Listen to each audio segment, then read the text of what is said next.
मुझे छोड़ दो और चले जाओ। एक लफ्ज भी और कहा तो तुम यहीं मारी जाओगी। मुझे बताओ तुम कौन हो? मेरा इंतजार करना, चाहे कितना भी वक्त लगे, बस मेरा इंतजार करना, मैं तुम्हें ढूंढ लूंगा। तुम्हारा नाम क्या है? वो नाम और वो निशान दोनों मेरी हड्डियों में बस गए हैं। 8 साल, मैंने पूरे 8 साल उसका इंतजार किया। दीदी, इस शादी से आपके साथ बहुत नाइंसाफी हुई है, लेकिन मेरी तबीयत, पतझड़ आते ही मुझे ऐसी खांसी होती है कि मैं सह नहीं पाती। पिछले महीने तुम पूरी दोपहर पतंग उड़ाते हुए भाग रही थी। दीवार के पार से भी मुझे तुम्हारी हंसी सुनाई दे रही थी। कैसी खांसी? वो जगह भले ही किसी खौफनाक नर्क से कम न हो, लेकिन किसी न किसी को तो वहाँ जाना ही था। रास्ते बहुत लंबे और कठिन हैं। अब हम दोनों अपनी अपनी जिंदगी जिएगी। दीदी, अपना ख्याल रखना। वान निंग, आज कहे गए तुम्हारे एक एक लफ्ज को मैंने याद कर लिया है। एक भी लफ्ज नहीं भूलूंगी। गु वान निंग, तुम्हें लगता है कि मैं अपनी मौत के मुंह में जा रही हूँ, लेकिन तुम सपने में भी नहीं सोच सकती। जिस बंजर जमीन को तुम लोगों ने ठुकरा दिया, वो मेरी सोने की खान है। इस धोखे का हिसाब हम आगे चलकर एक एक करके करेंगे। झरने की धार कितनी पतली है और आध्यात्मिक ऊर्जा भी कितनी कम है। अभी तो सिर्फ एक मुहर बनी है। बुनियाद अभी कमजोर है, लेकिन मेरे लिए इतनी ही काफी है। झरने के तल में वो क्या था? उस वक्त मुझे कुछ भी नहीं पता था। झरने के तल में बनी उस लकीर में वो चीज छुपी थी जिसके लिए मेरे नाना ने अपनी जान कुर्बान कर दी थी। गाड़ी 3 दिन तक हिचकोले खाती रही और जब हम सरहदी शहर में दाखिल हुए, किसी ने अचानक गाड़ी का पर्दा हटा दिया। बस 2 गठरियां। शादी का जोड़ा कहाँ है? जो इसने पहन रखा है, उसके तो धागे भी उधड़ रहे हैं। क्या इसे शादी का जोड़ा कहते हैं? असली मालकिन की बेटी ने आने से मना कर दिया, तो गिनती पूरी करने के लिए एक रखेल की बेटी को भेज दिया। और हम उम्मीद भी क्या कर सकते हैं? घर की सबसे फालतू चीज को इस नर्क में धकेल दिया। तुमने किसे फालतू कहा? मेरी कोई हैसियत है या नहीं, ये तय करने वाला एक गाड़ीवान कौन होता है। तुम्हारी इस बात को मैं नजरअंदाज कर रही हूँ, लेकिन इतनी जल्दी किसी नतीजे पर मत पहुँचो। हमने असली वारिस से रिश्ता जोड़ा था। तुम किस हक से यहाँ खड़ी हो? इस हक से कि मैं यहाँ आई हूँ। बाकी लोग यहाँ आने से मना कर चुके हैं, उनकी यहाँ आने की हिम्मत नहीं हुई। अब जब मैं यहाँ खड़ी हूँ तो तुम लोग सिर्फ व्यापारी हो। अपनी औकात में रहो, खुद को कोई बहुत बड़ी तोप मत समझो। अजीब सी बीमारी का दौरा पड़ा है। जल्दी जल्दी वैद्य चेंग को बुलाओ। इसकी जीभ दबाओ और सिर घुमाओ। इसे ये निगलने मत देना। तुम तो एक व्यापारी की छोटी बेटी हो ना? तुम्हें ये सब कैसे पता? मुझे कुछ नहीं पता। मैं बस किसी इंसान को अपने सामने मरते हुए नहीं देख सकती थी। रुको गुजी, आपने तो कमाल कर दिया। मेरा नाम चेंग शी है। मैं हुईचुन दवाखाने का वैद्य हूँ। इस शहर की इस अजीब बीमारी के बारे में।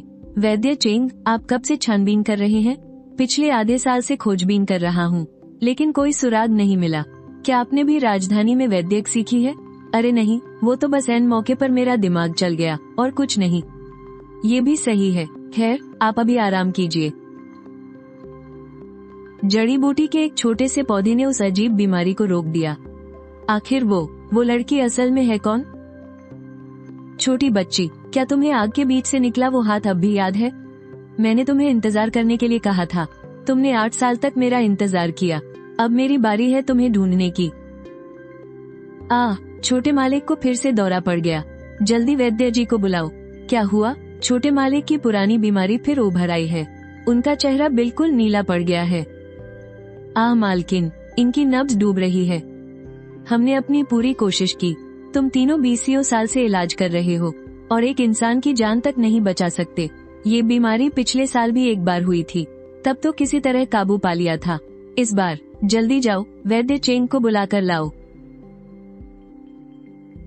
इसके लिए 7 पत्ती जड़ी की जरूरत है, लेकिन ये दवा 20 साल पहले ही लुप्त हो चुकी है। अब भगवान भी इन्हें नहीं बचा सकते। आप लोग इनके अंतिम संस्कार की तैयारी शुरू कर दीजिए। मेरा बेटा अभी सिर्फ 20 साल का है, सिर्फ 20 साल का है। मुझे 3 दिन का समय दीजिए। तुमने क्या कहा? 3 दिन के अंदर मैं इनकी जान बचा सकती हूँ। ये लड़की कौन है भाई? एक व्यापारी की नाजायज बेटी को डॉक्टरी कब से आने लगी? कुमारी गु, मैं तुम्हारी भावनाएं समझता हूँ, लेकिन इस बीमारी के आगे तो मेरे भी हाथ बंधे हुए हैं। तुम किस हक से कह रही हो कि 3 दिन में जान बचा लोगी? इस हक से, क्योंकि तुम लोग कुछ नहीं कर पा रहे हो। 3 शाही वैद्यों ने रात भर कोशिश की, कुछ नहीं हुआ। वैद्य चेंग आए, फिर भी कुछ नहीं हुआ। जब हालत इतनी बिगड़ ही चुकी है तो एक बार मुझे कोशिश करने दीजिए। इसमें आपका क्या नुकसान है? मान लो क्या? अगर अभी इलाज नहीं किया तब भी तो नतीजा वही मौत ही होगा। वैद्य चेंग, आप ही हिसाब लगा लीजिए कि क्या करने में समझदारी है। क्या तुम सच में जान बचा सकती हो? मुझे पिछले आंगन वाली वो बंजर जमीन 3 दिन के लिए चाहिए। छोटे मालिक की सांसें उखड़ रही हैं और तुम्हें खेती करनी है। 7 पत्ती जड़ी 20 साल पहले ही खत्म हो चुकी है। पूरी दुनिया में कोई दूसरा इंसान इसे नहीं उगा सकता। मैं उगा सकती हूँ। 3 दिन बाद यह जमीन खुद मेरी गवाही देगी। अगर मैं इनकी जान नहीं बचा पाई तो मेरी जान इस हवेली के नाम। जमीन तुम्हारी हुई।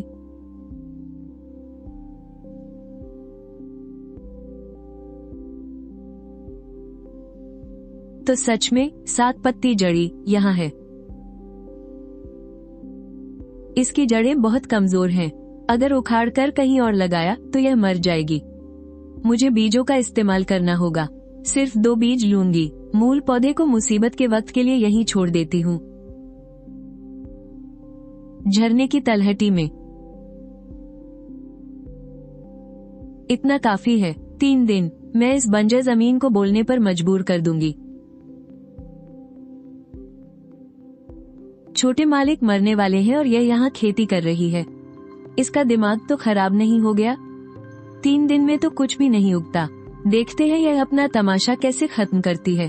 पहला दिन बीत गया, जमीन पर कोई हलचल नहीं हुई। बस यह एक तिनका। मेरे घर की जंगली घास भी इससे ज्यादा जल्दी उग जाती है। 3 दिन में लुप्त हो चुकी जड़ी बूटी उगाएगी। इसने ये क्यों नहीं कह दिया कि 3 दिन में सोना उगा देगी? आज तो जैसे इसकी पूरी काया ही पलट गई है। कोई है? जल्दी यहाँ आओ। 7 पत्तियां और हरी नसें। ये तो 7 पत्ती जड़ी है। नामुमकिन। ये 20 साल पहले ही लुप्त हो चुकी थी। खुद ही देख लो, इसमें कोई शक नहीं है।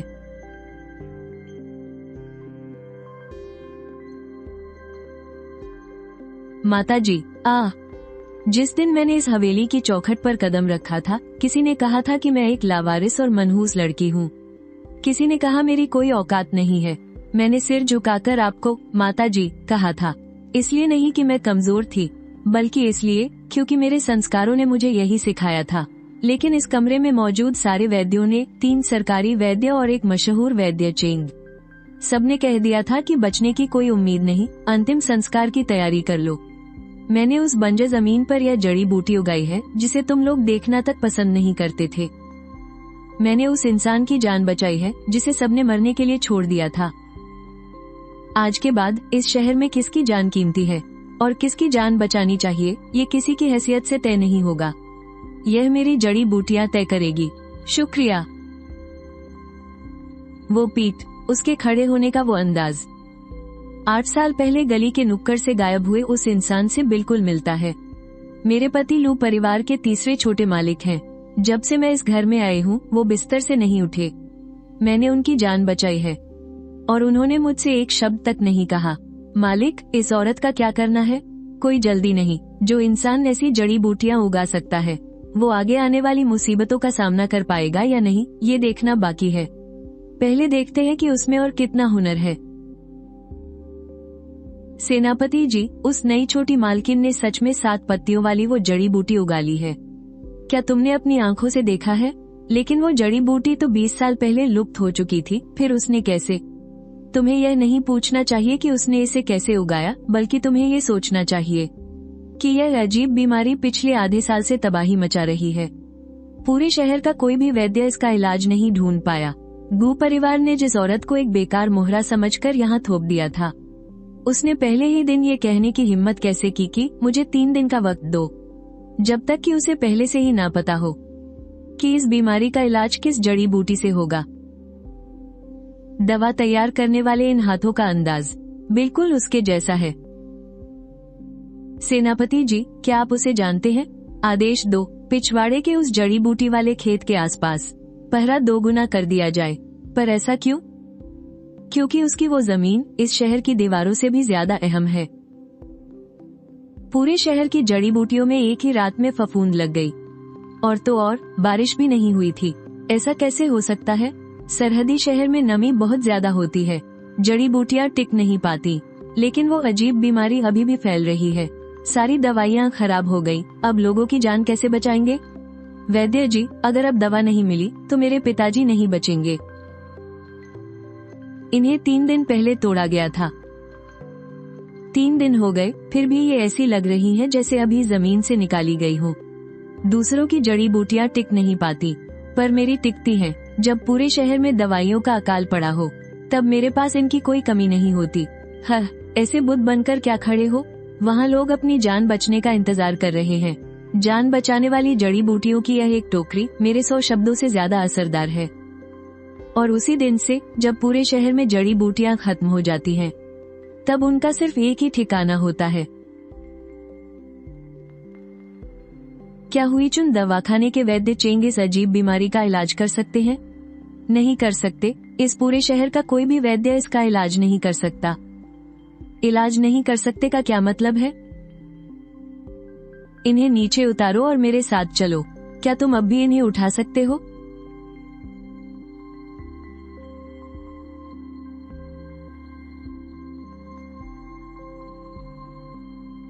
One air. कितने पैसे दूं? तुम्हारे चाचा की जान कोई ऐसी चीज नहीं है जिसे पैसों से तौला जा सके।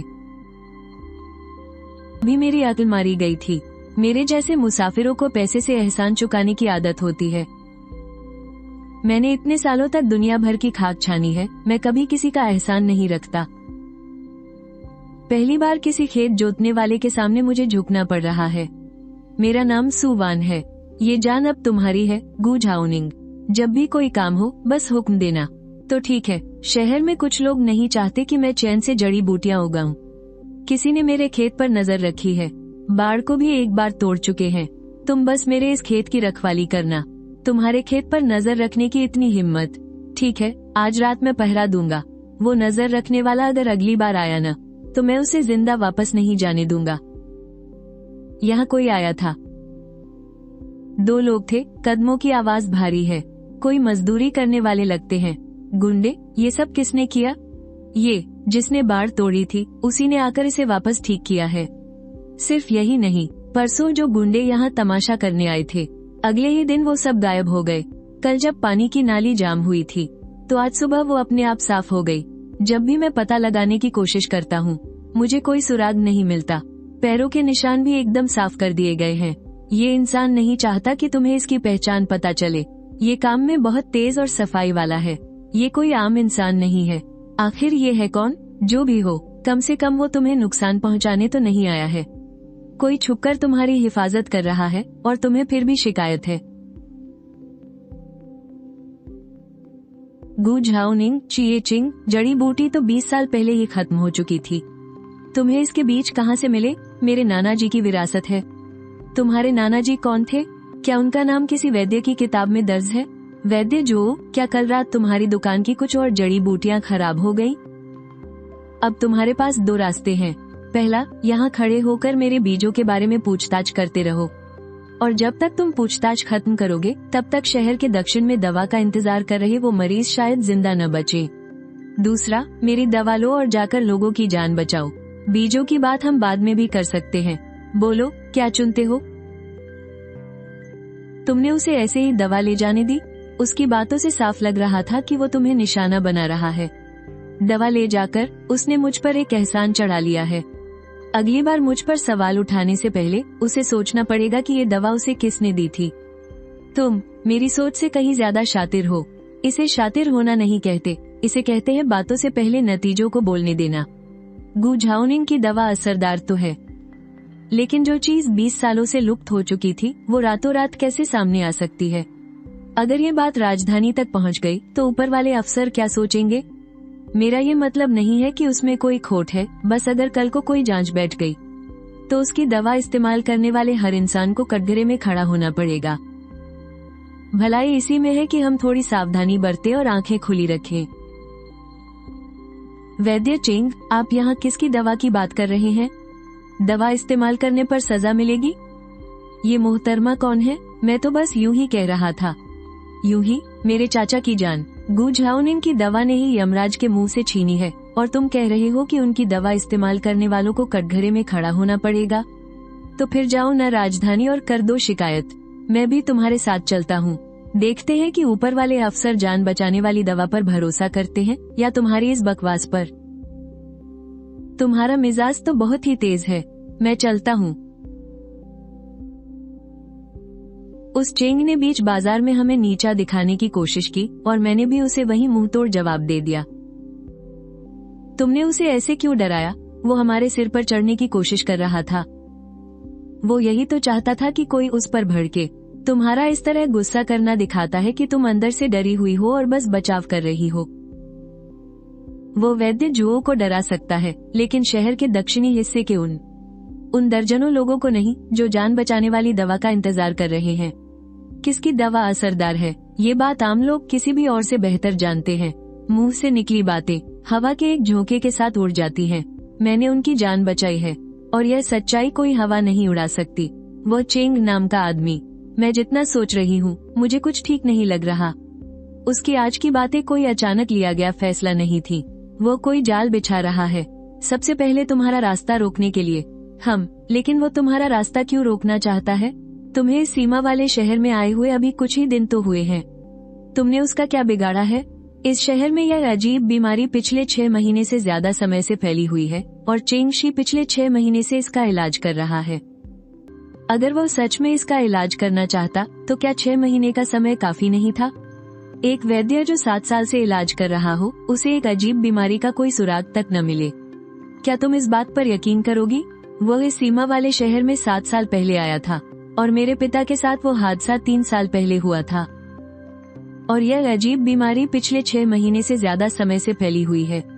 इन तीनों घटनाओं के समय को एक साथ जोड़कर देखो, वह इन सब में मौजूद था। तुम मेरे पिता के मामले की जांच करने में मेरी मदद करो और मैं चेंगशी पर नजर रखने में तुम्हारी मदद करूंगी। अब वो किससे मिलने जाता है और क्या बात करता है, उसका एक भी शब्द मुझसे छुप नहीं पाएगा। ठीक है, तुम उस पर नजर रखो और मैं अपनी जड़ी बूटियां उगाऊंगी। उसे अपना रास्ता रोकना है तो रोकने दो, मैं अपने रास्ते चलूंगी। मेरे पिता सु युआनशान इस सीमा वाले शहर के सेनापति थे। 3 साल पहले उन पर दुश्मनों से मिले होने का झूठा इल्जाम लगाया गया था और हमारे पूरे परिवार को मौत की सजा दे दी गई। मैं उस वक्त घर पर नहीं थी, इसलिए मेरी जान बच गई। तब से लेकर आज तक मैं एक अंगरक्षक बनकर दर दर भटक रही हूँ, सिर्फ एक चीज का पता लगाने के लिए कि आखिर मेरे पिता ने किस दुश्मन का साथ दिया था। इसके सबूत कहाँ हैं और वो शिकायत का पत्र ऊपर किसने भेजा था? 3 साल बीत चुके हैं लेकिन मुझे एक भी सुराग नहीं मिला। सारी फाइलें पूरी तरह से बंद कर दी गई हैं। इस मामले से जुड़े लोग या तो मारे जा चुके हैं या उनका तबादला कर दिया गया है। ऐसा लगता है जैसे किसी ने पहले ही सारे सुराग मिटा दिए हों। ये बातें किसी और को मत बताना। जब तक कोई पक्का सबूत नहीं मिल जाता तब तक वो एक शरीफ इंसान है। देखते हैं कि पहले किसकी हिम्मत टूटती है, और वो पक्का वही होगा, क्योंकि उसके पास सिर्फ बातें बनाने वाला मुंह है और मेरे पास असरदार दवा। उन गुंडों को पकड़ लिया गया है। हुईचुनतांग दवाखाने से ये खबर आई है। इस मामले को दबाए रखो, किसी को भनक नहीं लगनी चाहिए। जी हुजूर। वो सु युआनशान की बेटी है। सु युआनशान का वो पुराना देशद्रोह वाला मामला। यह कोई बुरी बात नहीं है। जड़ी बूटियों के खेत पर गुप्त पहरेदारों की गिनती 2 कर दो, उन्हें वहां से हटने मत देना। गु झाओनिंग, तुम सच के बहुत करीब पहुंचती जा रही हो, लेकिन सबसे खतरनाक कदम अभी आना बाकी है। गु झाओनिंग, सेनापति जी को जहर दे दिया गया है। उनका पूरा शरीर नीला पड़ रहा है। सेना के वैद्यों ने ऐसा जहर पहले कभी नहीं देखा। वो कहाँ है? मुख्य कक्ष में। शाही वैद्यों ने भी हार मान ली है।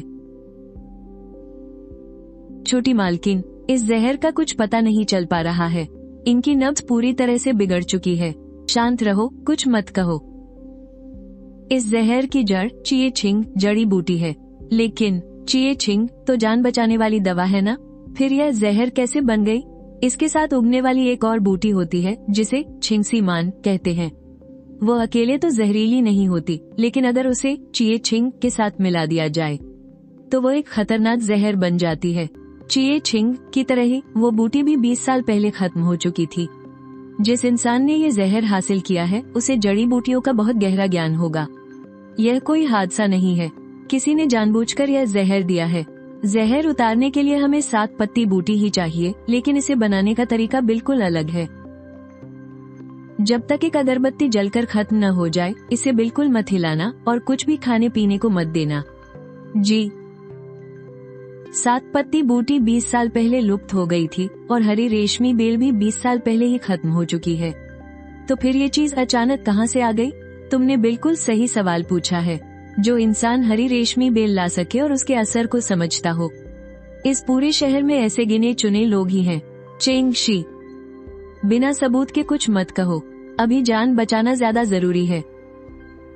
जहर बहुत अंदर तक फैल चुका है, दवा को नसों तक पहुंचाने के लिए सुइयां लगानी होंगी। ये निशान, इसका ये आकार और ये जगह बिल्कुल वैसा ही है जैसा 8 साल पहले उस लड़के के हाथ पर था। गु झाओनिंग, क्या हुआ? कुछ नहीं।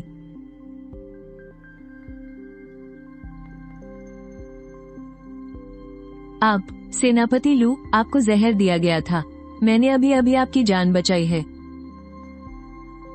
बहुत बहुत शुक्रिया। शुक्रिया किस बात का? आज आपकी जान मेरी उगाई हुई जड़ी बूटियों ने बचाई है।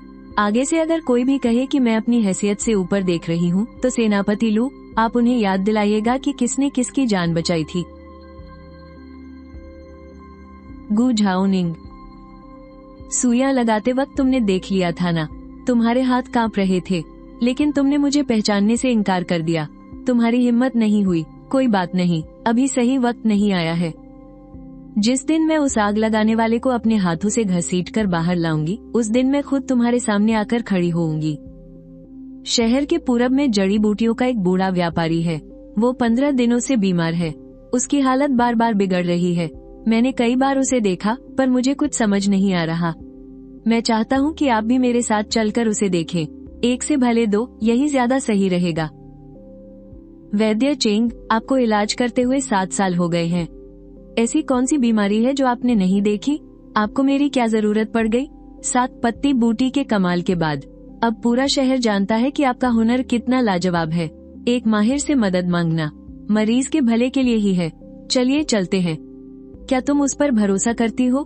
बिल्कुल नहीं, लेकिन उसने खुद आकर मुझे बुलाया है। अगर मैं नहीं गई तो बाहर बात फैलेगी कि मुझे घमंड हो गया है और मैं किसी को मरने के लिए छोड़ रही हूँ।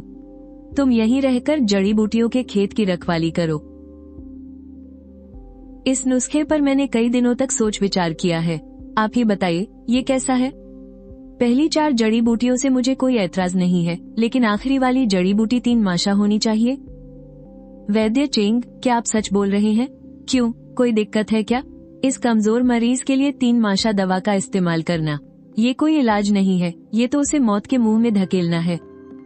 मौत के मुंह में? आप कुछ ज्यादा ही बोल रही हैं। इस मरीज के शरीर में बहुत ज्यादा ठंडक और नमी बैठ गई है। बिना किसी तेज दवा के इसे रोका नहीं जा सकता। उसकी नब्ज बहुत कमजोर है और सांसें उखड़ रही हैं। उसका शरीर अंदर से पूरी तरह खोखला हो चुका है। अगर आपने उसे 3 माशा दवा और दे दी तो उसकी बीमारी कम नहीं होगी, बल्कि उसकी आखिरी सांस भी टूट जाएगी।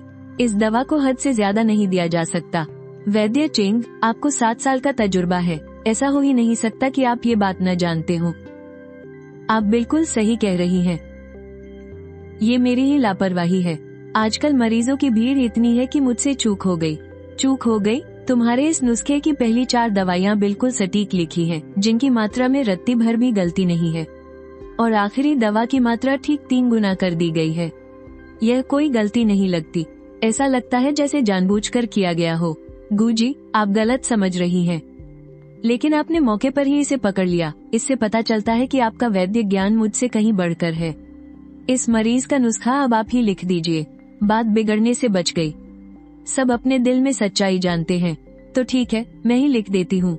आपकी वैद्यक विद्या वाकई लाजवाब है, लेकिन मैं आपको एक बात याद दिलाना चाहता हूँ।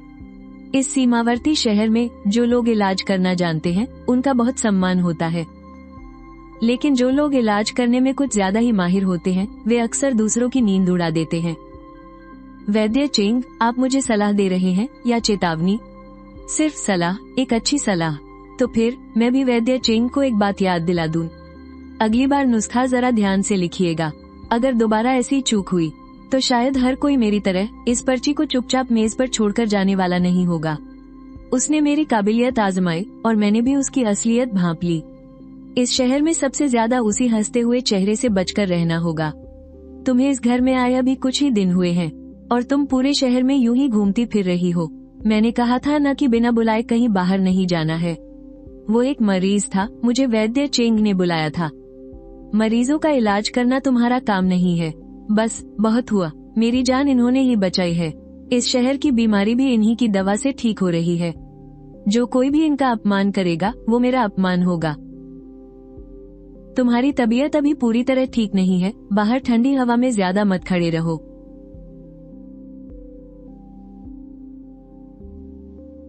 शुक्रिया, तुमने मेरी जान बचाई है। मैंने तुम्हारी रक्षा की तो हिसाब बराबर हुआ। उसने कहा हिसाब बराबर हो गया, लेकिन कुछ हिसाब ऐसे हैं जो पिछले 8 सालों से चुकता नहीं हुए हैं। माँ, मैं शहर के पश्चिमी हिस्से में एक दवाखाना खोलना चाहती हूँ। हवेली में जगह कम है और यहाँ से पूरे शहर के लिए दवाइयाँ नहीं बन सकती। पश्चिम में एक खाली बंजर जमीन पड़ी है, मैं उसे साफ करके वहाँ जड़ी बूटियाँ उगाना चाहती हूँ। एक दवाखाना बनाऊंगी जहाँ लोगों का इलाज कर सकूं और दवाइयाँ दे सकूं। इसके लिए मैं हवेली से एक भी पाई नहीं मांगूंगी। जैसी तुम्हारी मर्जी, लेकिन एक शर्त है, अगर कोई मुसीबत आई तो जनरल की हवेली का नाम मत लेना। कोई मुसीबत नहीं आएगी। जब तुम्हारा ये जड़ी बूटियों का खेत शुरू होगा तो शहर के कुछ लोग चुपचाप बैठकर तमाशा नहीं देखेंगे। व्यापार के लिए माल उत्तर और दक्षिण दोनों तरफ भेजना होगा। तुम अकेली इतना सब नहीं संभाल पाओगी, इसलिए तुम मेरी मदद करो। दवाखाने से जो भी कमाई होगी उसमें से तुम्हें अच्छा खासा हिस्सा मिलेगा। हाँ, ये हुई ना बात। बाहर का सारा काम मैं देख लूंगा और तुम लोग इलाज के लिए मेरे पास आ जाना। मैंने सब कुछ संभाल लिया है, लेकिन अगर मैं अकेली ही जड़ी बूटियाँ उगाती रही, पूरे शहर में कई हजार लोग हैं, तो इसमें कितना समय लग जाएगा। मैं तुम सबको इसे उगाना सिखाऊंगी। छोटी मालकिन, हमारे इस शहर की जमीन में मिट्टी से ज्यादा तो पत्थर हैं, यहाँ जो भी बो सूख जाता है। आप सब ध्यान से देखिए, यह एक जादुई चमत्कारी जल है जिसे मैंने आम कुएं के पानी में मिलाया है। अरे, इस जमीन पर पिछले 10 सालों से हल नहीं चला है, यह अचानक इतनी मुलायम कैसे हो गई? आगे आगे देखते जाइए।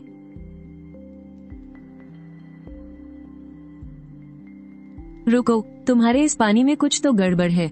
आम पानी डालने से मिट्टी का रंग ऐसे नहीं बदलता और बीज भी पल भर में अंकुरित नहीं होते।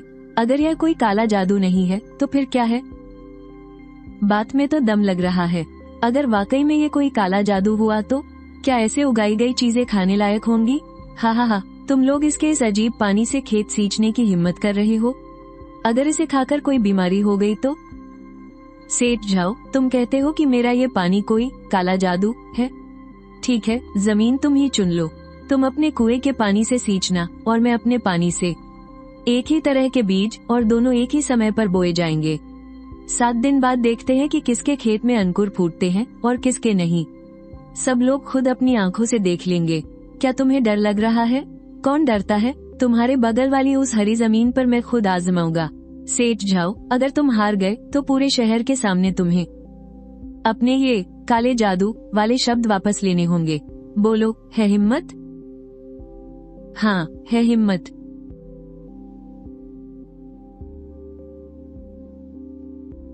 दाईं तरफ तो सारे अंकुर फूट गए, बाईं तरफ तो एक तिनका भी नहीं निकला। 7 दिन पूरे हो गए, पूरा शहर देख रहा है। अब अपने शब्द वापस ले रहे हो या नहीं? ले लिए वापस। अब ठीक है ना? हा हा हा। गुजी, मुझे तुम पर पूरा भरोसा है, मैं भी आजमाऊंगा। हाँ, मैं भी आजमाऊंगा। मुझे भी शामिल कर लो और फिर बस एक ही रात में ये धूल भरा शहर हरा भरा हो गया। सिर्फ जड़ी बूटियां ही नहीं, मेरी उगाई गई मूली भी पिछले सालों से कहीं ज्यादा मोटी हुई है। गु झाओनिंग, क्या तुम पूरे शहर की जमीन पर खेती करने वाली हो? मैं सिर्फ इस शहर की बीमारी ही दूर नहीं करना चाहती, मैं चाहती हूँ कि यह शहर खुद अपने पैरों पर खड़ा होना सीखे। बाप रे, तुम भी ना, बहुत बड़ी बड़ी बातें करती हो। बातें बड़ी है या नहीं, ये तो खेतों में लहलहाती फसल देखकर ही पता चल जाएगा। तुम्हारी सास आई है। माँ जी, आप यहाँ कैसे? मेरे बेटे की तबीयत फिर बिगड़ गई है, बार बार खराब हो रही है। वो पूरी रात नहीं सोया, सरकारी वैद्य को भी दिखाया। उन्होंने देखकर कहा कि लंबा इलाज चलेगा, लेकिन उनकी दवा से कोई असर नहीं हो रहा। क्या तुम एक बार फिर उसे देख सकती हो? ये बात उसके मुंह से निकलना किसी भी चीज से बढ़कर है। मैं जाकर देखती हूँ, तुम कुछ और नहीं पूछोगी? मैंने पहले तुम्हें अपनी हद में रहने को कहा था। माँ जी, मैं इलाज करते वक्त रुतबा नहीं देखती, भले ही उस वक्त किसी को लगा हो कि मैं इस घर के लायक नहीं हूँ। फिर भी कोई बीमार होगा तो मैं इलाज करूंगी। चलिए, जितनी जल्दी देखेंगे उतना अच्छा होगा। देरी हुई तो दवा का खर्च और बढ़ जाएगा। अभी उसके चेहरे के भाव देखे तुमने? तुम्हारी जगह में होती तो इतना सब नहीं रखती। वो भूल गई क्या कि उसने तुम्हें कैसे कैसे ताने मारे थे? भूली नहीं हूँ, लेकिन उसके बेटे की जान मैंने बचाई है। ये बात वो खुद अपने दिल में बहुत अच्छे से जानती है। मुझे उसे याद दिलाने की जरूरत नहीं है, वो खुद ही इसके बारे में सोचेगी। तुम अंदर से बड़ी शातिर हो। इसे शातिर होना नहीं कहते, इसे कहते हैं सच्चाई को खुद बोलने देना। राजधानी से तुम्हारी चिट्ठी आई है। आजकल राजधानी में गुवानिंग का बड़ा दबदबा है। वो हर जगह एक संस्कारी महिला की तरह जाती है। खत में लिखा है कि वो कुछ बड़े घरानों के काफी करीब आ गई है। उनमें से एक घराना इस सीमावर्ती शहर की सैन्य रसद से जुड़ा हुआ है। इसका क्या मतलब है? ये रिश्ता असल में घर की बड़ी बेटी के लिए तय हुआ था और शर्त थी कि शादी इसी सीमावर्ती शहर में होगी। ये शहर गरीब है, यहाँ रहना मुश्किल है, ये बात तो हर कोई जानता है। फिर भी यह रिश्ता पक्का किया गया। जरा उल्टा सोच कर देखो, कोई नहीं चाहता था कि वो बड़ी बेटी यहाँ ब्याही जाए। अगर वो यहाँ आती और लू परिवार से जुड़ जाती तो कुछ लोगों के लिए ये बहुत बड़ा खतरा बन जाता। इसीलिए वानिंग ने इस शादी से पल्ला झाड़ लिया और तुम्हारी बलि चढ़ा दी। एक दासी की बेटी, वो भी एक व्यापारी खानदान से। उनकी नजरों में मेरी कोई अहमियत नहीं है। मुझे एक बेकार मोहरे की तरह खाई में धकेल दिया गया। किसी को कोई परवाह नहीं है। मुझे एक मोहरे की तरह इस्तेमाल करके यहाँ फेंका गया है। लेकिन चाल चलने वाले ने यह नहीं सोचा था कि यह मोहरा अपनी चाल खुद चल सकता है। तुम्हें क्या लगता है ये खेल कौन खेल रहा है? इस शहर में जो कुछ भी हो रहा है, यह अजीब बीमारी, जहर फैलना और यह शादी, जरा इन सब बातों की कड़ियां जोड़कर देखो। चेंगशी को यहाँ आए 7 साल हो गए हैं और तुम्हारे पिता के साथ जो हुआ उसे 3 साल। इस अजीब बीमारी ने पिछले आधे साल से कहर मचा रखा है और यह शादी इसी साल तय हुई है। और लू तिंगयुआन ने पानी में जिस छिंग सीमान जहर का पता लगाया था, वह ये छिंग पौधे से ही बनता है। जो भी इंसान इस जहर का इस्तेमाल कर सकता है उसे जड़ी बूटियों की गहरी समझ होनी चाहिए और वो यकीनन इस शहर में काफी लंबे समय से रह रहा होगा। चेंगशी, जो कि बस एक मामूली सा वैद्य है, क्या वो इतना बड़ा जाल बिछा सकता है? इसका मतलब कोई और भी है। ये साजिश चेंगशी की हो सकती है या फिर चेंगशी के पीछे भी किसी और का हाथ हो सकता है। शादी, यह अजीब बीमारी और जहर, इन सब के पीछे एक ही इंसान का हाथ है। जो हम देख रहे हैं वो तो बस शुरुआत है। तो फिर तुम क्या करोगी? हमें जल्दबाजी नहीं करनी चाहिए। अगर दुश्मन सतर्क हो गया तो तुम्हारे पिता को बेगुनाह साबित करना और भी मुश्किल हो जाएगा। जब तक कोई पक्का सबूत नहीं मिल जाता तब तक वो लोगों की नजर में एक अच्छा इंसान ही है। तुम मेरे पिता का सच पता लगाने में मेरी मदद करो और मैं चेंगशी पर नजर रखूंगा। मुझसे कुछ मत छिपाना। बिल्कुल नहीं, तुम उस पर नजर रखो और मैं जड़ी बूटियां उगाती हूँ।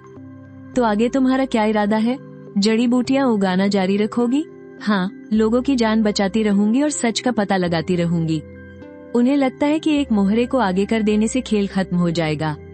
अब मैं उन्हें दिखाऊंगी कि यह मोहरा पूरी बिसात पलटने की ताकत रखता है। इस एक चिट्ठी ने 8 साल पुरानी साजिश का पर्दाफाश कर दिया है। सीमा वाले शहर की वो अजीब बीमारी और वो शादी, इन सब के तार सीधे राजधानी से जुड़े हैं। और वो इंसान, आखिर वो किसकी तरफ है? यह कोई प्राकृतिक आपदा नहीं है। कल रात मैं आधी रात तक पहरा दे रहा था, लेकिन तेज या एक बार भी नहीं भौंका। ऐसा कैसे हो सकता है? क्योंकि हमला करने वाले ने बाढ़ पार ही नहीं की। पानी, किसी ने सिंचाई वाली नहर में कुछ मिला दिया है। ये जड़नाशक नाम का एक जहर है जो बिल्कुल रंगहीन और गंधहीन होता है। यह इंसानों को नुकसान नहीं पहुंचाता, बल्कि सीधा जड़ी बूटियों की जड़ों को सड़ा देता है। उसे जड़ी बूटियों की समझ है और वो जानता था कि मैं खेत में नहर का पानी इस्तेमाल करती हूँ। उसने ये भी सही अंदाजा लगाया था कि तेया इसकी गंध नहीं सूंघ पाएगा। चेंग शी, उसकी यह चाल बाड़ तोड़ने से कहीं ज्यादा खतरनाक थी। उसने तो हमारी जड़ें ही काट दी। यह एक ऐसा जहरीला नुस्खा है जो दशकों पहले ही खत्म हो चुका था। जो इसे बना सकता है, तो फिर हम किसका इंतजार कर रहे हैं? मैं अभी हुई चुनतांग जाकर उसकी दुकान तहस नहस कर दूंगा। लेकिन किस बिना पर? केले के इन सूखे पत्तों के दम पर? अगर उसने पलटकर यह कह दिया कि तुम्हारे खेत में अपने आप बीमारी लगी है और तुम उस पर इल्जाम लगा रही हो, तो तुम क्या जवाब दोगे? वह यही तो चाहता है कि मैं अपना आपा खो दूं और उसके दरवाजे पर जाकर तमाशा करूं। अगर मैंने ऐसा किया तो सब यही सोचेंगे कि मैं जड़ी बूटियां नहीं उगा पाई और अपनी नाकामी का गुस्सा उस महान वैद्य पर निकाल रही हूँ। लेकिन शहर के दक्षिणी हिस्से में दसियों मरीज अपनी अगली खुराक का इंतजार कर रहे हैं। तुम्हारा ये खेत बर्बाद हो गया है गुजी। आज सुबह मेरे पिता की तबीयत फिर से बिगड़ गई। इस बार हालत पहले से ज्यादा खराब है। क्या आपके पास वो दवा बची है? फिलहाल इसे ले जाओ, इससे कुछ राहत मिलेगी। ये 3 दिन की खुराक है। 3 दिन? लेकिन 3 दिन के बाद क्या? मैंने सुना है कि रातों रात उनके खेत की सारी फसल सड़ गई। अगर हमें आगे दवा नहीं मिली तो हम क्या करेंगे? उसने सीधे तौर पर मरीजों को नुकसान नहीं पहुंचाया, बल्कि उसने मेरी दवाएं रोक दी ताकि मरीज खुद ब खुद घबरा जाएं, और जब उनकी घबराहट हद से बढ़ जाएगी, वो लोग किसके पास मदद मांगने जाएंगे? घबराओ मत, माना कि गू कुमारी की दवा बहुत अच्छी है, पर आखिरकार वो अकेली है और जमीन का एक ही टुकड़ा है। एक बार सप्लाई टूट गई तो सब खत्म। मैंने हुई चुनतांग में 20 सालों से नुस्खे बचा कर रखे हैं। दवा मांगने के मामले में अपनी जान किसी एक इंसान के भरोसे मत छोड़ो। गू कुमारी, तुम्हारी दवा सोना जरूर है, पर अगर सोने की सप्लाई रुक जाए तो वो बस एक पत्थर का टुकड़ा बनकर रह जाता है। जादुई झरना दवा को बचा तो सकता है, पर 7 पत्तियों वाली जड़ी बूटी को तैयार होने में 3 दिन का वक्त लगता है। 3 दिन लगते हैं तो लगने दो, हम फिर से बीज बो देंगे, है ना? शहर के दक्षिणी हिस्से में जिनकी दवा आज खत्म हो गई है, वो मेरी नई दवा बनने तक जिंदा नहीं बच पाएंगे। उसने वक्त की इसी कमी का फायदा उठाया है। मैं दवा तो उगा सकती हूँ, पर उसके वार करने की रफ्तार को मैं मात नहीं दे सकती।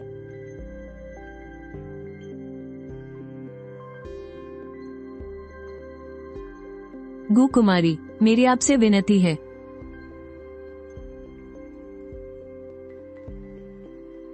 बहुत देर हो गई, सिर्फ 1 दिन की दवा की कमी पड़ गई। मुझे लगता था कि अगर मैं दवा उगा लूं तो ऐसा कोई नहीं जिसे बचाया ना जा सके। आज मुझे समझ में आया कि सिर्फ दवा होना काफी नहीं है। चेंगशी ने पानी की सप्लाई रोकी थी, इसमें तुम्हारी कोई गलती नहीं है।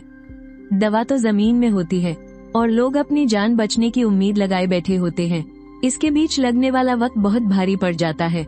मैं खुद को दोष नहीं दे रही हूँ, मैंने बस हिसाब लिख लिया है और ये सारा हिसाब चेंगशी को चुकाना पड़ेगा। सुना है गू कुमारी की दवा इस्तेमाल करने की वजह से ही उनकी जान नहीं बच पाई। किसी एक इंसान के भरोसे अपनी जान दांव पर मत लगाओ। वो दवा का खेत तो अपने आप सड़ गया है। क्या ऐसा हो सकता है कि खुद दवा में ही कोई गड़बड़ी हो? 3 दिन पहले वही लोग कतार में खड़े होकर मुझे मान रहे थे और 3 दिन बाद एक झूठी अफवाह ने उन्हें मेरे खिलाफ कर दिया। इंसानों के भरोसे से ज्यादा कमजोर चीज इस दुनिया में और कुछ नहीं है। मैं उन्हें दोष नहीं देती, पर मुझे वो भरोसा वापस जीतना होगा। अभी सबसे जरूरी काम है फिर से दवा उगाना। दवा उगाना तो बाद की बात है। अभी मुझे दवा की नहीं, सबूतों की जरूरत है। चेंगशी ने अपना काम बहुत सफाई से किया है, कोई सुराग नहीं छोड़ा, पर वो एक बात भूल गया। वो जहरीली जड़ें पानी में जाने के बाद नीचे बैठ जाती हैं। वो पीने के पानी वाली नहर के सबसे निचले हिस्से की कीचड़ में छिप जाती हैं। वो अपने हाथ तो धो सकता है, पर नहर के नीचे जमा कीचड़ को नहीं धो सकता। आज रात मेरे साथ उस नहर की तलाशी लेने चलना। एक बार हमें उन जहरीली जड़ों के टुकड़े मिल जाएं, तो राजधानी से आने वाली अच्छी खबर का इंतजार करना। वे, क्या नाम था उसका? वे। चेंगशी के पीछे जो इंसान है उसका सरनेम वे है और वो राजधानी में रहता है। तो हमें सबूत मिल गया है, हम पुलिस को क्यों नहीं बताते? इस शहर के पुलिस वाले 6 महीने से ये अजीब बीमारी फैली हुई है और उन्होंने कुछ नहीं किया। तुम्हें सच में लगता है कि वो लोग चेंगशी पर हाथ डालेंगे? इसे ऐसे ही रहने दो।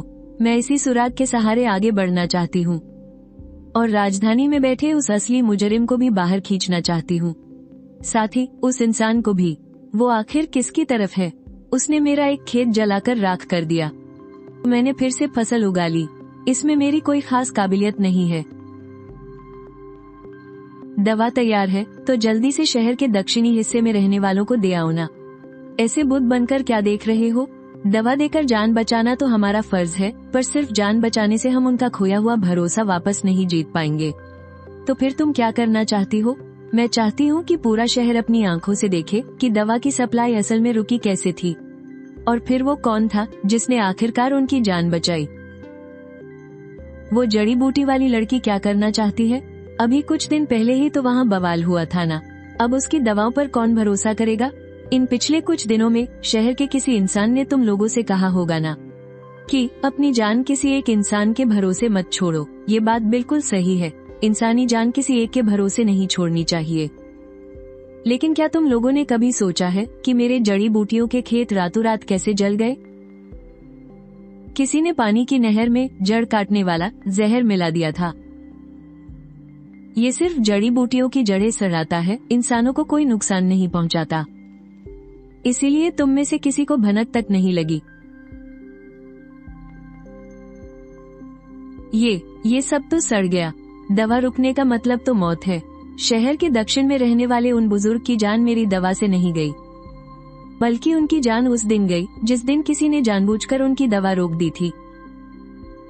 ये किसने किया है गुजी? आप हमें बताइए। मैंने उसे अपनी आंखों से जहर मिलाते नहीं देखा। बिना सबूत के मैं किसी पर झूठा इल्जाम नहीं लगा सकती, लेकिन मैं एक काम कर सकती हूँ। शहर के उत्तर और दक्षिण में जिसे भी ये अजीब बीमारी हुई है वो आज यहाँ आ जाए। मैं सबके सामने एक एक करके सबको दवा पिलाऊंगी। किसकी दवा असरदार है ये तुम लोग खुद देख लेना।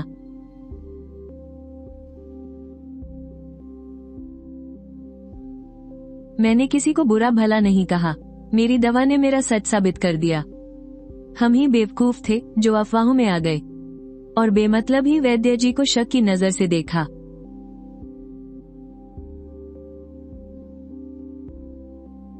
मालिक गजब हो गया। गुजानिंग ने सबको जिंदा बचा लिया है। अब सारे लोग उसी की तरफ हो गए हैं।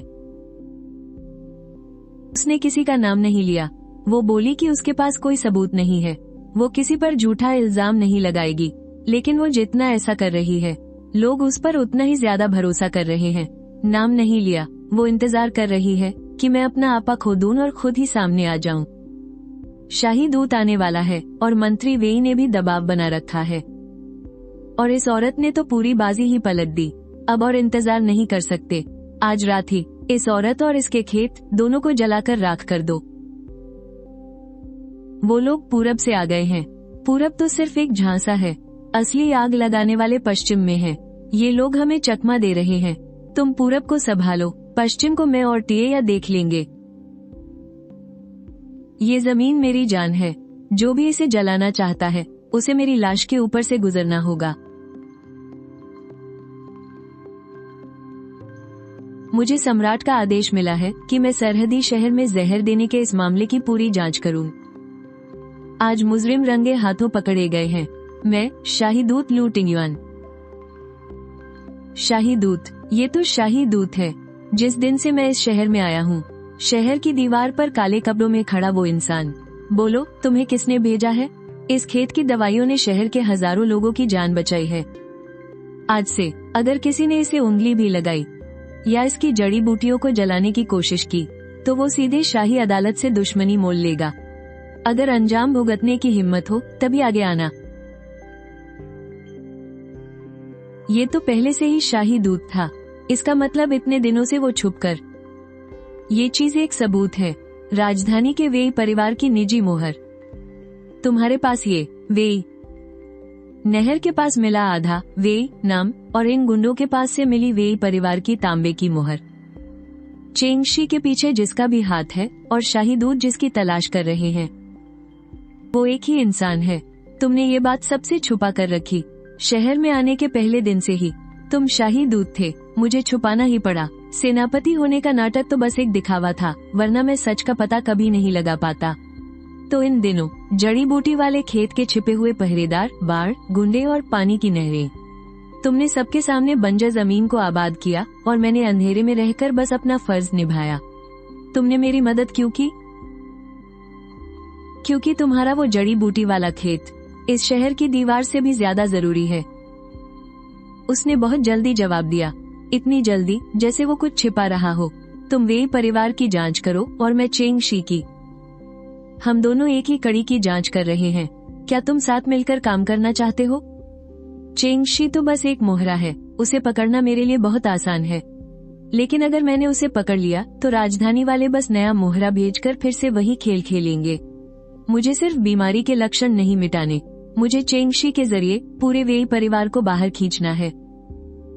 तुम भी बिल्कुल मेरी तरह सोचती हो, तो फिर ठीक है, सौदा पक्का रहा। मैं तुम्हें चेंगशी की कमजोरी बताऊंगी और तुम मुझे राजधानी पहुंचने का रास्ता दोगे।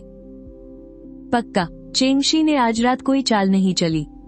अगली बार वो और ज्यादा बौखला जाएगा और बौखलाया हुआ कुत्ता काटता जरूर है।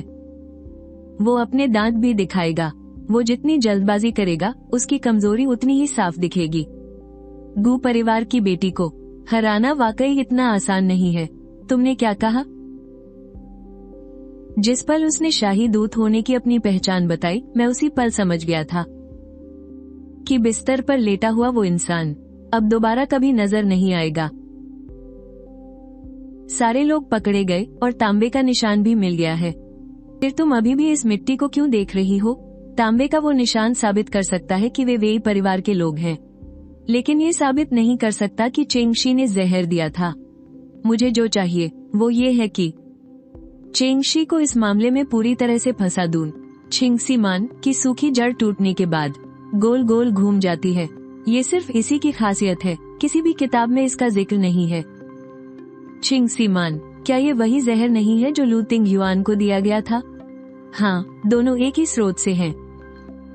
जिसके पास छिंगसीमान है उसने पक्का इसे अपने हाथों से उगाया होगा। और ये देखो, इस सीमा वाले शहर में हर तरफ सिर्फ राख और पत्थर बिखरे हैं। पीली मिट्टी सिर्फ एक ही जगह मिलती है, शहर के पूर्व की घाटी में। हुई चुनतांग दवाखाने के पीछे 300 कदमों से भी कम दूरी पर वो घाटी कई दशकों से बंजर पड़ी है। उस जगह भला कौन जाएगा?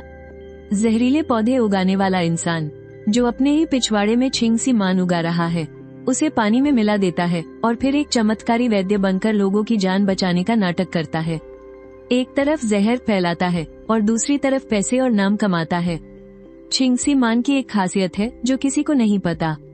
जो इंसान लंबे समय तक इसे छूता है उसकी उंगलियों के बीच एक बहुत हल्का हरा निशान रह जाता है जो 15 दिनों तक नहीं मिटता।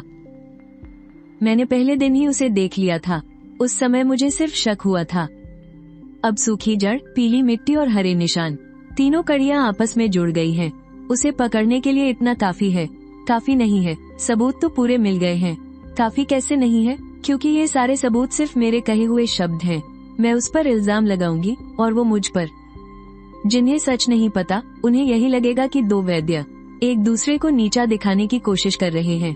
मैं ये नहीं चाहती कि मैं उस पर गवाही दूं, बल्कि मैं चाहती हूँ कि उसका अपना शरीर सबके सामने मेरे लिए गवाही दे। और हाँ, अगर हमने सीधे चेंगशी को पकड़ लिया तो वेई परिवार को तुरंत पता चल जाएगा कि सीमा का भंडाफोड़ हो गया है। वो सबूत मिटाने के लिए उसे मार डालेंगे और मेरे राजधानी पहुंचने का रास्ता हमेशा के लिए बंद हो जाएगा। तो फिर तुम क्या करना चाहती हो?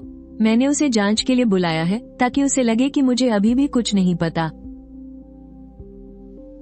लू साहब ने ये बैठक इस अजीब बीमारी पर चर्चा के लिए बुलाई है। ये तो अच्छी बात है, मेरा आना तो तय ही था। क्या गूजी सबके सामने खेती करके दिखाने वाली है? आज आप सभी को यहाँ बुलाने का मकसद इस अजीब बीमारी के मामले को खत्म करना है। इस शहर की यह बीमारी कोई कुदरती आफत नहीं बल्कि इंसानों की रची हुई साजिश है। किसी ने पानी में जहर मिलाया है, एक विलुप्त हो चुकी जड़ी बूटी जिसे छिंगसीमान कहते हैं, जो छिये छिंग प्रजाति की ही है। जहर किसने किया ये? गुजी कह रही है कि कोई उस विलुप्त छिंगसी मान को भी उगा सकता है, लेकिन जहाँ तक मैं जानता हूँ इस दुनिया में विलुप्त जड़ी बूटियाँ उगाने वाला सिर्फ एक ही इंसान है, और वो तुम खुद हो। छिये छिंग 20 सालों से विलुप्त थी, तुम्हारे आते ही वो उग भी गई।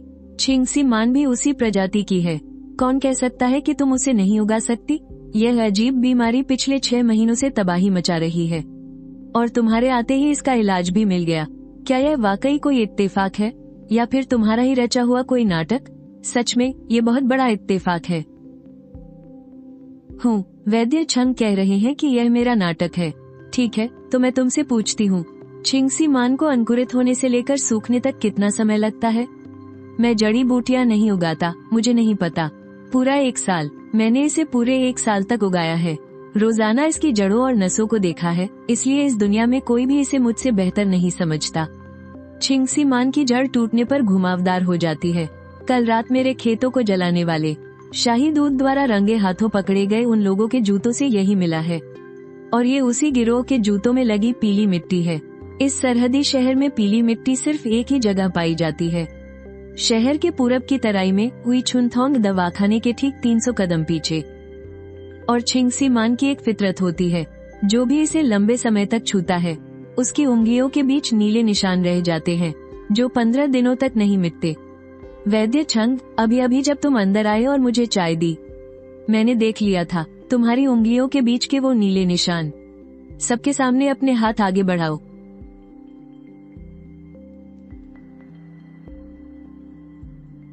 गुजी, यह हाथ आगे बढ़ाओ। यह वही है, इसी ने जहर मिलाया है। तुमने मुझ पर शक करना कब शुरू किया? पहले दिन जब तुमने यहाँ कदम रखा था।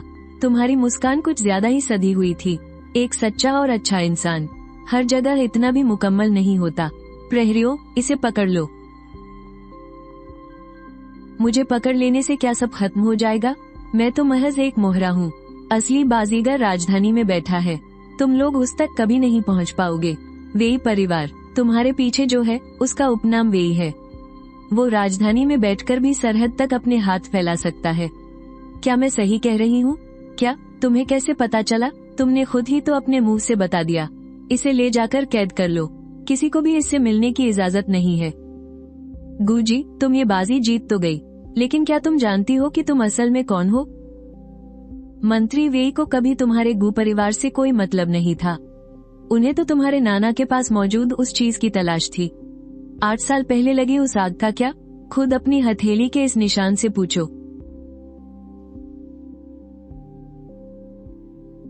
उसने कहा 8 साल पहले लगी वो आग।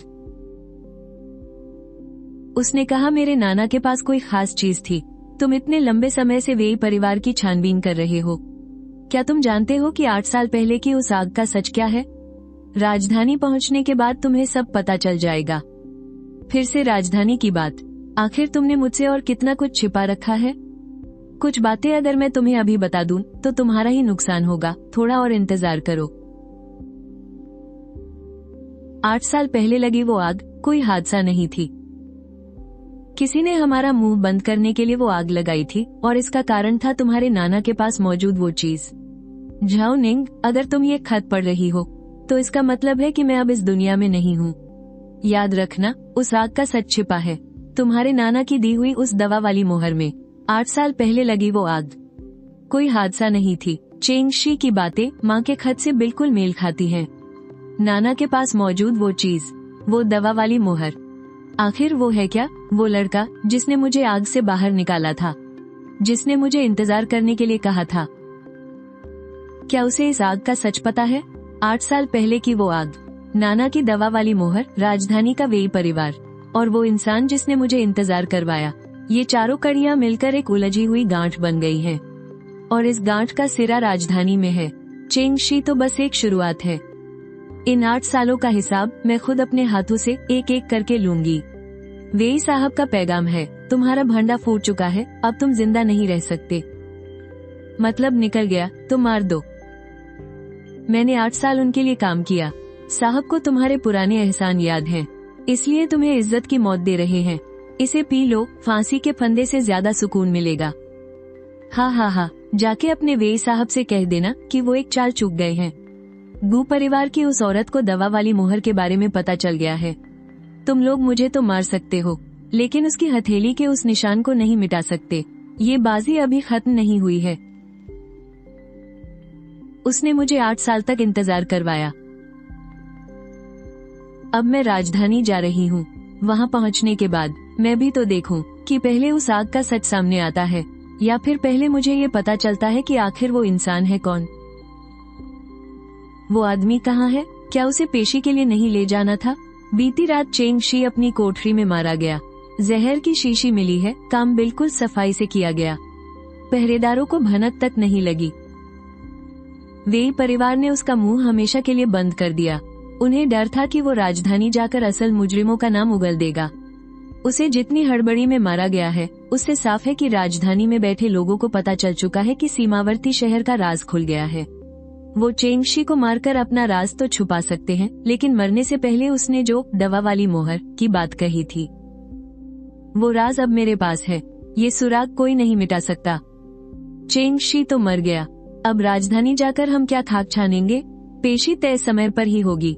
दरबार ने गवाहों को बुलावा भेजा है, तुम्हें और सुवान को। तुम दोनों इस मामले को सुलझाने की सबसे अहम कड़ी हो। सुवान पुराने मामले की गवाह है। इन दोनों बातों को वेई परिवार भी नहीं झुठला सकता। तो क्या मैं राजधानी जाकर अपने पिता के केस की छानबीन कर सकती हूँ? सु परिवार और सीमावर्ती शहर के मामलों की पेशी एक साथ होगी। तुम्हें अदालत में गवाही देने का पूरा हक है। तुम्हें पहले से ही पता था ना कि ये सारे मामले एक दूसरे से जुड़े हुए हैं। मैं यहाँ इसी सुराग की तलाश में तो आया था। फिर राजधानी पहुँचने पर तुमने मुझसे वादा किया था, पूरा का पूरा सच, और वो सब भी जिसकी तुम्हें तलाश है। गू परिवार की उस औरत के हाथ में कोई बहुत अहम सुराग है। अगर वो राजधानी पहुंच गई तो हमारे लिए बहुत बड़ी आफत बन जाएगी। वेई साहब का साफ आदेश है, वो जिंदा राजधानी नहीं पहुंचनी चाहिए। यहाँ से 30 मील दूर मौत की पहाड़ी का एक सनकरा रास्ता है। वहाँ उनका कोई पहरेदार भी नहीं होगा। हम वहीं उनका खेल खत्म करेंगे।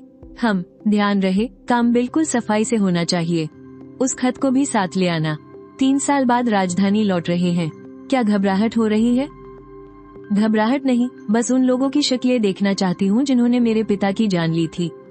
देखना है अब उनके चेहरों पर क्या भाव है। पिछली बार जब मैंने राजधानी छोड़ी थी तो मैं एक बलि का बकरा थी, एक मोहरा जिसे मरने के लिए छोड़ दिया गया था। लेकिन इस बार मैं पक्के सबूत और लोगों की जान बचाने के सम्मान के साथ वापस लौट रही हूँ, और साथ ही वो आधा जला हुआ खत। अब सब कुछ बदल चुका है। तिएया, गू परिवार की औरत, खत हमारे हवाले कर दे, हम तेरी लाश को सही सलामत छोड़ देंगे। वेई खानदान के कुत्तों, तुम बिल्कुल सही वक्त पर आए हो। वो खत, मैं दुर्लभ जड़ी बूटियां तो उगा सकती हूँ, पर इन तलवारों का वार नहीं रोक सकती। हड्डियों को सुन्न करने वाला जहर। गू झाओनिंग, पीछे हटो।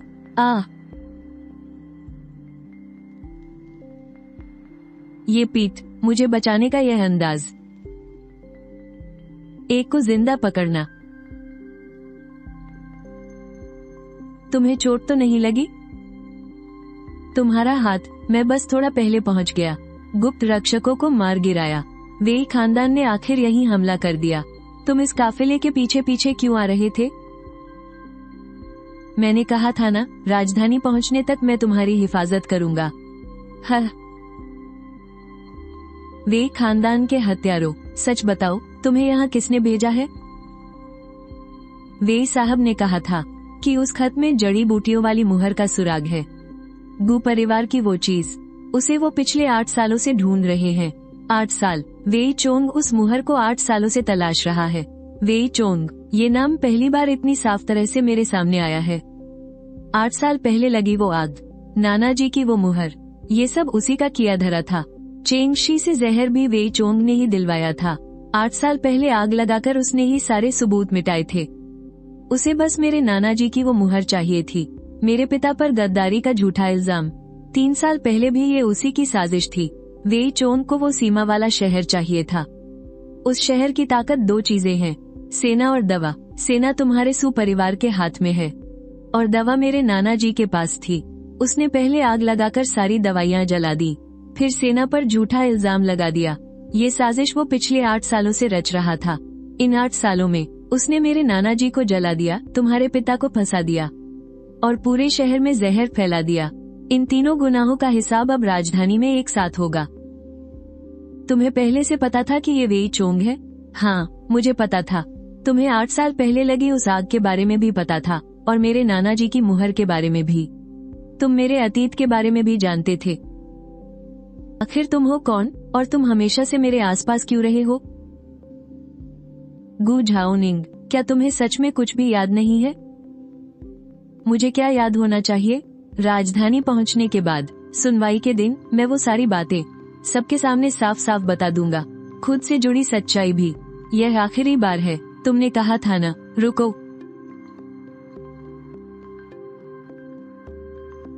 आठ साल पहले आग से बाहर निकले उस हाथ ने भी यही एक शब्द कहा था, रुको। और आज फिर एक हाथ मेरी हिफाजत के लिए आगे आया है और दोनों हाथों पर चोट का एक ही जैसा निशान है। मैंने 8 साल इंतजार किया है और अब राजधानी पहुंच चुकी हूँ। मुझे उस साजिश रचने वाले का असली चेहरा देखना है। 8 साल पहले इस शहर ने मेरे नाना को जलाकर राख कर दिया था। 6 महीने पहले उसने मुझे मोहरा समझकर मरने के लिए छोड़ दिया था और आज मैं पक्के सबूतों और उस अधूरी चिट्ठी के साथ लौटी हूँ। अब मेरी बात सुनने की उसकी बारी है। 3 दिन बाद डाली अदालत में सुनवाई तय हुई है। इन 3 दिनों में वेई चोंग तुम्हें चैन से नहीं बैठने देगा। मुझे पता है, वो जितना घबराएगा उसका डर उतना ही साफ दिखेगा। तुम्हारी वो प्यारी बहन बाहर घुटनों के बल बैठी तुमसे मिलने की भीख मांग रही है। उसकी हालत किसी शरणार्थी जैसी खस्ता हो रखी है। उसे अंदर आने दो। दीदी, कहो क्या बात है? तुम इस हालत में मुझसे मिलने आई हो तो पक्का पुरानी यादें ताजा करने तो नहीं आई होगी। चेंगशी के मामले की खबर राजधानी तक पहुंच गई है। अब सबको पता चल गया है कि उस रिश्ते से मैंने ही इनकार किया था। बड़े बड़े परिवारों ने हमसे नाता तोड़ लिया है।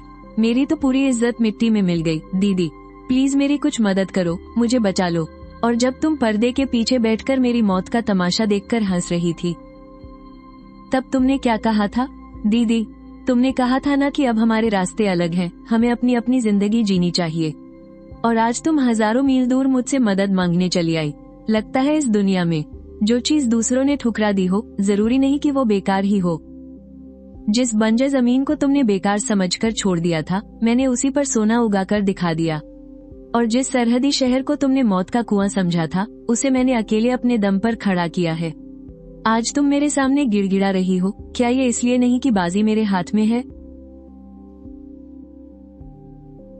तुम्हें लगा था कि तुम हमेशा जीतोगी, पर अफसोस कि तुमने गलत मोहरे पर दांव खेल दिया। मैं तुम्हारे लिए कोई झूठ नहीं बोलूंगी और न ही तुम्हारी इस मजबूरी का फायदा उठाऊंगी। तुमने जो किया है उसका अंजाम तुम्हें खुद ही भुगतना होगा। तो अब मैं क्या करूं?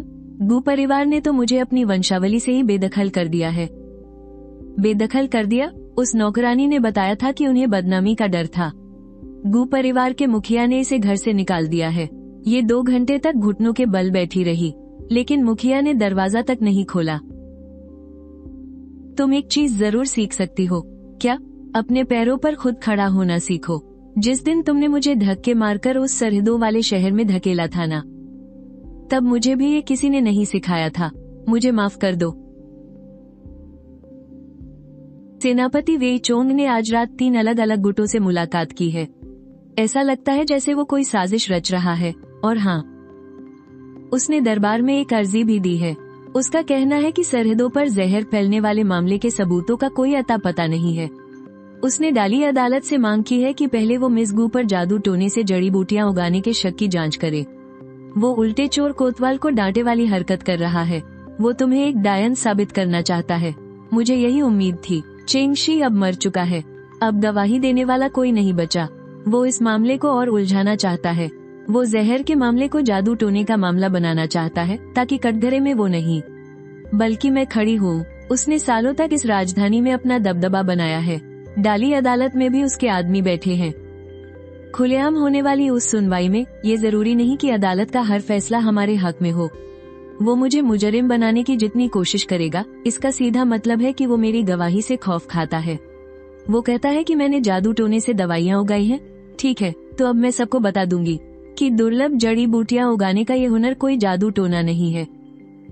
ये मेरे नाना की दी हुई पुश्तैनी विद्या है, और इस विद्या को जड़ से जलाकर राख करने वाला कोई और नहीं बल्कि वेई चोंग था।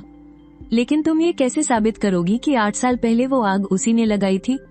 चेंग शी तो मारा गया, आग लगे भी अब 8 साल बीत चुके हैं। 8 साल पहले की वो आग, कोई ना कोई तो जिंदा बच ही जाता है ना? हाँ, कौन? कल अदालत में तुम्हें पता चल जाएगा। 3 साल हो गए हैं। कल आखिरकार मेरे पिता का केस अदालत में खुलेगा। घबराहट हो रही है। मुझे डर लग रहा है। अदालत में खड़े होने से डर लग रहा है। वो लोग फिर से कोई सबूत नहीं है कहकर मुझे भगा देंगे। 3 साल पहले जब मैंने गुहार लगाई थी तो मैं बड़ी अदालत के दरवाजे तक भी नहीं पहुंच पाई थी। लेकिन इस बार तुम खाली हाथ गुहार नहीं लगा रही हो। तुम्हारे पास वो आखिरी शब्द हैं जो तुम्हारे पिता ने छोड़े थे। मेरे पिता मरते दम तक जानते थे कि किसी ने उन्हें फंसाया है। उन्होंने ये छोड़ा था ताकि एक दिन कोई उन्हें बेगुनाह साबित कर सके। कल तुम उन्हें बेगुनाह साबित करोगी। मालिक, हमारे सारे लड़ाके मारे गए। हम वो चिट्ठी वापस नहीं ला पाए। गू परिवार की वो औरत राजधानी पहुंच गई है। खेती करने वाली एक मामूली औरत। उसने मेरी 8 साल की मेहनत पर पानी फेर दिया। मालिक, क्या हमें एक बार फिर?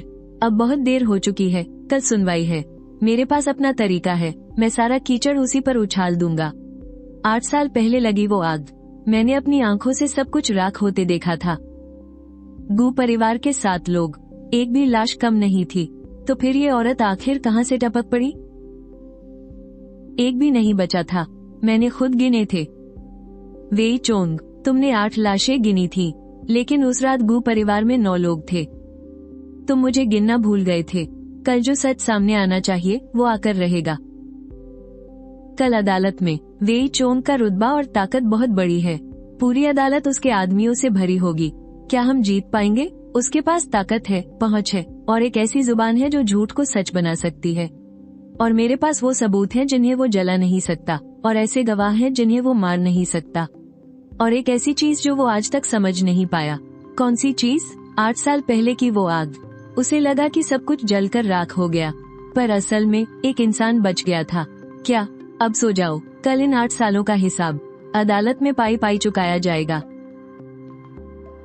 सरहदी शहर में जहर फैलाने के मामले में मुख्य अपराधी चेंग शी को मौत की सजा मिल चुकी है। आज गवाहों को बुलाया गया है ताकि इस मामले की पूरी जांच हो सके। गू परिवार की बेटी, तुम इस केस की सबसे अहम गवाह हो। शुरू से सब कुछ बताओ। जरा रुकिए मुख्य न्यायाधीश महोदय, इस मामले में बहुत सी गड़बड़ियां हैं। चेंग शी पहले ही मर चुका है।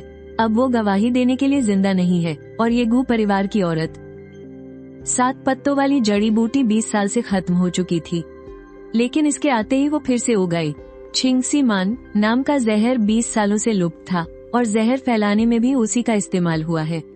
ये अजीब सी बीमारी आधे साल तक कहर बरपाती रही और इसके आते ही अचानक इलाज मिल गया। भाइयों, दुनिया में इतना बड़ा इत्तेफाक कैसे हो सकता है? जो लुप्त हो चुके जहरीले पौधे उगा सकती है, तो क्या ये वही इंसान नहीं हो सकती जिसने जहर फैलाया है? मुझे शक है कि शहर में जहर फैलाने की ये पूरी साजिश इसी का रचा हुआ एक नाटक है, ताकि ये झूठी वाहवाही लूट सके और सरहदी शहर के लोगों की हमदर्दी जीत सके। ये अपने काले जादू से लोगों को गुमराह कर रही है। पहले इसकी जांच होनी चाहिए। मंत्री वेई बिल्कुल सही कह रहे हैं। एक मामूली व्यापारी की नाजायज बेटी, जिसे गू परिवार ने बस गिनती पूरी करने के लिए सरहद पर धकेल दिया था। आखिर वो ऐसे नायाब हुनर कैसे जानती है? सच तो ये है कि बस कुछ जड़ी बूटियां ही तो उगाई हैं और आज ये अदालत में आ खड़ी हुई। कल को क्या कोई सब्जी बेचने वाला भी यहाँ आ जाएगा? हम सरहद की एक मामूली औरत, क्या वो इस बड़ी अदालत में राजकाज पर बहस करने के लायक है? हाँ हाँ हाँ, वो इंतजार कर रहा है मेरे खुद बोलने का। हाँ हाँ हाँ, आप सब कहते हैं कि मुझे सिर्फ खेती करना आता है, कि मैं राजकाज नहीं समझती, मुझे एक चुड़ैल कहते हैं।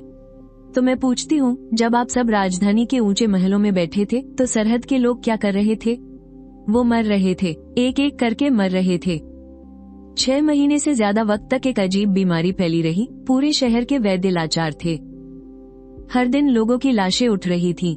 जब आप सब यहाँ बैठकर सिर्फ बातें बना रहे थे, तब वो मैं थी जिसने सरहद के उस बंजर शहर में, जहाँ एक घास तक नहीं उगती थी, इंच दर इंच खेती करके जिंदगी की राह बनाई। वो मैं थी जिसने पूरे शहर के मरते हुए मरीजों को मौत के मुंह से एक एक करके वापस खींचा। वो मैं थी जिसने पूरे 1 साल तक अपने हाथों से हरी जड़ी बूटियां उगाई, एक किसान की नजरों से। मैंने अंधेरे में छुपकर जहर मिलाने वाले को ढूंढ निकाला। मंत्री वे कहते हैं कि ये सब मेरा ही रचा हुआ नाटक है, ताकि मैं लोगों की हमदर्दी जीत सकूं। ठीक है, तो मैं मंत्री जी से पूछती हूँ, अगर मुझे मशहूर ही होना था तो मैं सरहद जैसी उस वीरान और ठंडी जगह पर क्यों धक्के खाती? क्या राजधानी की शानो शौकत के बीच नाम कमाना ज्यादा आसान नहीं था? अगर मैं जहर फैलाने वाली कोई चुड़ैल होती तो मैं लोगों की जान क्यों बचाती? जहर मिलाने वाला तो यही चाहेगा ना कि शहर में ज्यादा से ज्यादा तबाही मचे, लेकिन मेरा हर एक कदम इस शहर को उस तबाही से बाहर निकालने के लिए था। मंत्री वे मुझे मुजरिम साबित करने के लिए इतने उतावले हो रहे हैं। क्या इसका मतलब ये है कि असली जहर मिलाने वाला अगर पकड़ा गया तो आंच आप पर आएगी? मंत्री जी, आज मैं यहाँ किसी से रहम की भीख मांगने नहीं खड़ी हूँ और न ही अपनी बेगुनाही साबित करने आई हूँ। मैं यहाँ सच को आप सबके सामने इस मेज पर रखने आई हूँ। जिसे भी इस सच से डर लगता है वो सामने आए और मुझे रोक कर दिखाए। गु तुमने जो भी सबूत जुटाए हैं वो सामने रखो। हर एक चीज का पुख्ता सबूत है, हर बात का आधार है। चिंगसी बेल को शहर के पूरब वाली निचली जमीन में उगाया गया था, हुई चुन दवाखाने के ठीक 300 कदम पीछे। वहीं से पानी में जहर मिलाया गया। जहर का असर धीरे धीरे होता था और इसके लक्षण बिल्कुल सर्दी बुखार जैसे थे। शुरुआत में इसे पकड़ना नामुमकिन था। चेंगशी ने वहाँ के मुख्य वैद्य की कुर्सी पर बैठकर एक तरफ लोगों को जहर दिया और दूसरी तरफ उनका इलाज करके नाम कमाया। और चाय देते वक्त उसकी आस्तीन से दिखने वाले उंगलियों के नीले निशान लंबे समय तक चिंगसी बेल को छूने का पक्का सबूत हैं। आप चाहें तो अभी अदालत में इसकी जांच कर सकते हैं। मंत्री वेई, सबूत बिल्कुल साफ है कि जहर चेंगशी ने ही मिलाया है। सारे सबूत उसी की तरफ इशारा कर रहे हैं। क्या अब भी आपको कोई एतराज है? सबूत? मुझे तो बस एक व्यापारी की मामूली सी बेटी दिख रही है जिसने दवाइयों के उस महान कुनबे की खोई हुई विद्या से जड़ी बूटियां उगा दी। आप सब सुनिए, 7 पत्तों वाली हरी बेल, चिंगसी बेल और 9 गांठों वाला खूनी फूल, ये सब पिछली सदी के महान दवा कुनबे की गुप्त विद्याएं हैं जो 20 सालों से विलुप्त थी। एक व्यापारी के घर की मामूली सी बेटी को उस महान कुनबे की खास गुप्त विद्या कैसे आ सकती है, सिवाय इसके कि इसकी असली पहचान ही झूठी हो? हाँ बिल्कुल, एक व्यापारी की मामूली बेटी को वो गुप्त विद्या कैसे मिल सकती है? वो मेरी पहचान पर उंगली उठा रहा है, लेकिन वो नहीं जानता कि ऐसा करके वो खुद अपनी ही कब्र खोद रहा है। वो राज जिसे वो 8 साल पहले हमेशा के लिए दफन कर देना चाहता था। मंत्री वेई, आपने बहुत अच्छा सवाल पूछा। एक व्यापारी की मामूली सी बेटी याओ जोंग की गुप्त विद्या कैसे आती है, इस सवाल का जवाब मैं आज यहाँ सभी के सामने सब कुछ साफ साफ बताऊंगा। हाँ,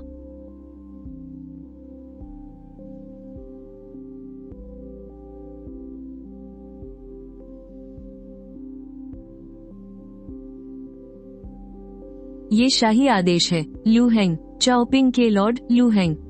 चाओपिंग के लॉर्ड, 8 साल पहले असाग में लूहेंग का पूरा परिवार मारा नहीं गया था क्या? चाओपिंग के लॉर्ड लूहेंग मेरे पिता हैं। मैं सीमा पर तैनात कोई आम सेनापति नहीं हूँ। 8 साल पहले लगी असाग ने सिर्फ गु परिवार को ही नहीं जलाया था, उसने मेरे पिता को भी मुझसे छीन लिया। मैं सम्राट के आदेश पर इस मामले की जांच करने आया शाही दूत हूँ। मंत्री वेई ने अभी पूछा था कि एक व्यापारी की नाजायज बेटी को याओ जोंग की गुप्त विद्या कैसे आती है। इसका जवाब ये है, क्योंकि 8 साल पहले वो आग तुमने ही लगाई थी। बकवास बैंड करो। 8 साल पहले लगी इस आग के मामले को शाही अदालत पहले ही बैंड कर चुकी है। वो एक हादसा था, इसमें मेरा क्या लेना देना। 8 साल पहले गु परिवार की हवेली में आग लगी और परिवार के 7 लोग मारे गए और मामला बस ये कहकर बैंड कर दिया गया कि वो एक हादसा था। इस मामले को बैंड करने की मंजूरी उस वक्त की शाही अदालत के उपमंत्री ने दी थी। क्या आप लोग जानते हैं कि वो उपमंत्री कौन था? मामले की रिपोर्ट में गवाहों के नाम जानबूझकर मिटा दिए गए थे। और इस मामले को दबाने और बेंड करने की मंजूरी देने वाला वो अब मंत्री और कोई नहीं, आज के रक्षा मंत्रालय का अब मंत्री वे चोंग था, और इस पर हस्ताक्षर भी वे चोंग के हाई हैं। 8 साल पुराने इस मामले की तारीख इस वक्त के उप मंत्री के कार्यकाल से पूरी तरह मेल खाती है। आप लोगों को शायद समझ नहीं आ रहा होगा, वे चोंग इतने ऊंचे पद पर होकर भी एक आम वैद्य को क्यों जलाएगा और एक सीमांत शहर को क्यों बर्बाद करेगा, क्योंकि वो शहर सीमा का द्वार है और उस सुरक्षित रखने के लिए सिर्फ 2 चीजों की जरूरत होती है, सेना और दवा। सेना सू परिवार की थी और दवा गु परिवार के बुजुर्ग की। गु परिवार के बुजुर्ग को याओ जोंग की एक लुप्त गुप्त विद्या आती थी, जिससे सीमांत शहर दवाइयों के मामले में आत्मनिर्भर बन सकता था और उन्हें राजधानी पर निर्भर नहीं रहना पड़ता। एक ऐसा शहर जिसके पास ताकतवर सेना हो और वो आत्मनिर्भर भी हो। अगर वे चोंग सेना की ताकत अपने हाथों में लेना चाहता था तो उसके लिए इन दोनों को रास्ते से हटाना जरूरी था। 8 साल पहले एक आग ने गु परिवार को जलाकर राख कर दिया और इस शहर की दवा की ताकत छीन ली। और 3 साल पहले देशद्रोह के झूठे इल्जाम में सू परिवार को मौत के घाट उतार दिया और इस शहर की सेना पर कब्जा कर लिया। और 6 महीने पहले उसने शहर में जहर फैलाकर तबाही मचाने के लिए चेंग शी को भेजा। वो बस शहर के पूरी तरह बर्बाद होने का इंतजार कर रहा था ताकि वो पूरे हक से सेना की कमान अपने आदमियों को सौंप सके। 8 साल लंबी साजिश। शाही अदालत के मंत्री जी। सू परिवार पर लगा देशद्रोह का इल्जाम झूठा था। मेरे पिता सू युअनशन के परिवार ने 3 पीढ़ियों तक सीमा की रक्षा की, अपनी जान देकर शहर को बचाया। उन्होंने कभी गद्दारी नहीं की। ये मेरे पिता के मारे जाने से पहले राजधानी भेजे गए गुप्त खत की नकल है, जो हमारे पुराने घर की दीवार में छुपी हुई थी। वे चोंग ने असली खत तो बीच में ही रोक लिया, पर वो इस नकल तक नहीं पहुंच पाया। इस खत में साफ लिखा है कि सू युअनशन को पहले ही पता चल गया था कि सीमा पर कोई गुप्त साजिश रच रहा है।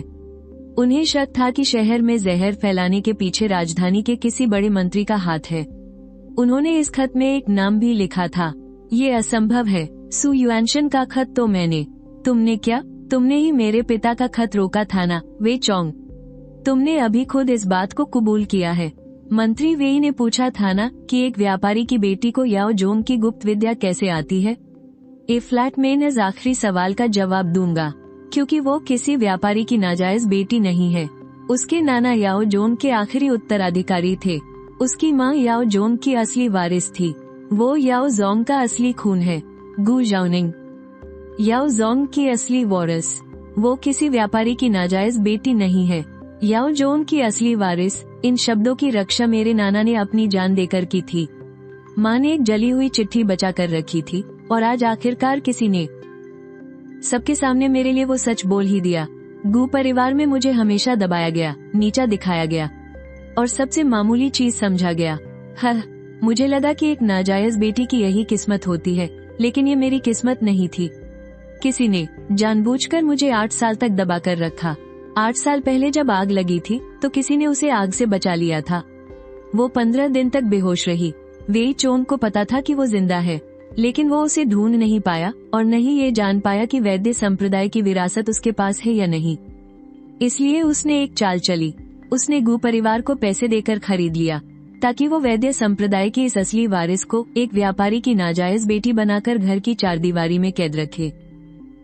उसे हर चीज के लिए तरसाया गया और उसे कभी दवाइयों या चिकित्सा के करीब नहीं जाने दिया गया, ताकि जब वो बड़ी हो जाए तो कोई भी फालतू सा बहाना बनाकर उसे बहुत दूर फेंक दिया जाए। सरहद वाले शहर में वो शादी तय करना वही फालतू सा बहाना था। तुम्हें एक ऐसी जगह भेजना जहां उसे लगा कि तुम कुछ ही सालों में दम तोड़ दोगी, और इस तरह मेरी पूरी जिंदगी बर्बाद हो जाती। क्या गु परिवार के मुखिया को मेरी असलियत पता थी? हाँ, पता थी। वेई चोंग हर साल गु परिवार को एक मोटी रकम देता था। उसकी सिर्फ एक शर्त थी कि तुम्हें जिंदा रखा जाए, तुम्हें कभी आगे न बढ़ने दिया जाए और कभी चिकित्सा के करीब न जाने दिया जाए, और तुम्हारे बड़े होते ही तुम्हारी कहीं बहुत दूर शादी कर दी जाए। तो इसका मतलब मुझे सरहद पर धकेलने वाली वो शादी सिर्फ गु वान निंग की साजिश नहीं थी। गु परिवार ने पैसे खाए थे और सबने मिलकर मुझ जैसी मुसीबत को रास्ते से हमेशा के लिए हटाने का खेल खेला था। गु वान निंग को पूरी सच्चाई नहीं पता थी। उसकी शादी राजधानी के एक बड़े रसूखदार परिवार में तय हो गई थी, इसलिए उसने खुशी खुशी तुम्हें रास्ते से हटा दिया। वो भी बस एक मोहरा थी, बस एक ऐसी मोहरा जो अपनी मर्जी से इस्तेमाल हुई। 8 साल तक मेरे ही अपनों ने मुझे एक सामान की तरह बेच दिया। इसका हिसाब तो मैं लेकर रहूंगी। तुमने कहा कि तुम लॉर्ड झाओपिंग के बेटे हो। ये नामुमकिन है। 8 साल पहले लगी उस आग में मैंने खुद लाशों की पहचान की थी। गू परिवार के 7 लोग और लॉर्ड झाओपिंग लू हेंग, पूरी 8 लाशें थी, एक भी कम नहीं। 8 लाशें। तुमने गिनती तो बहुत अच्छी की थी, लेकिन तुम भूल गए कि गू परिवार के वहाँ 9 लोग मौजूद थे। गू परिवार के 7 लोग, मेरे पिता और मैं, जो उस रात अपने पिता के साथ वहाँ मेहमान था। तुमने 8 जली हुई लाशें गिनी, लेकिन तुम उसे भूल गए जो उस आग से जिंदा बचकर निकल आया था, वो 9वां इंसान। 9वां, उस रात वहाँ मौजूद वो बच्चा। मेरे पास सारे गवाह और पक्के सबूत मौजूद हैं। 8 साल पहले आग लगाकर गवाहों को मारना, 3 साल पहले वफादारों को फंसाना, और पिछले 6 महीनों से शहर में जहर फैलाकर तबाही मचाना। हर एक चीज सिर्फ एक ही इंसान की तरफ इशारा करती है, वेई चोंग। अब यहाँ ऐसा कौन है जो सोचता है कि गू परिवार की ये बेटी इस अदालत में खड़े होने के लायक नहीं है? उसने वेई चोंग का पर्दाफाश कर दिया, मेरे अतीत का सच सामने ला दिया, उस आग का सच भी बता दिया। लेकिन उसने कहा कि वो 9वां इंसान खुद उस आग से जिंदा निकल कर आया था। 8 साल पहले उस आग से मुझे अपनी पीठ पर लाद कर बाहर निकालने वाला भी एक लड़का ही था। लॉर्ड लू, आपने कहा कि आप उस आग से जिंदा बचकर निकलने वाले 9वें इंसान हैं। तो मैं आपसे पूछती हूँ, 8 साल पहले उस भयानक आग से एक 12 साल की बच्ची को अपनी पीठ पर निकाल कर लाने वाले क्या आप ही थे? 8 साल पहले की वो रात जब मैं अपने पिता के साथ गू परिवार के यहाँ मेहमान था और वहाँ आग लगी तो मेरे पिता उसी आग में मारे गए। मैं उस आग से रेंगता हुआ बाहर निकला। मेरे शरीर पर 7 जगह जलने के घाव थे, लेकिन बाहर निकलने से पहले गू परिवार की सबसे छोटी लड़की, मैंने उसे अपनी पीठ पर लादा और उस आग के समंदर से बाहर निकल आया। मैंने उसे गली के नुक्कड़ तक पहुंचाया और नीचे उतारा। उसने मुझे कसकर पकड़ा और पूछा कि मैं कौन हूँ। मैंने उसे अपना नाम नहीं बताया, मैंने बस उसकी हथेली खोली और उसके हाथ पर एक शब्द लिख दिया, इंतजार।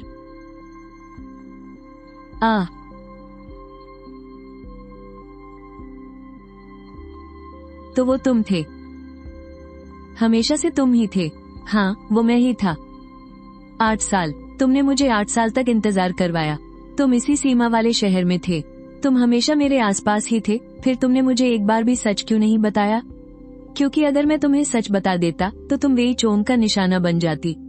जब तक आग लगाने वाला मारा नहीं जाता, मैं तुम्हें सच बताने की हिम्मत कैसे कर सकता था?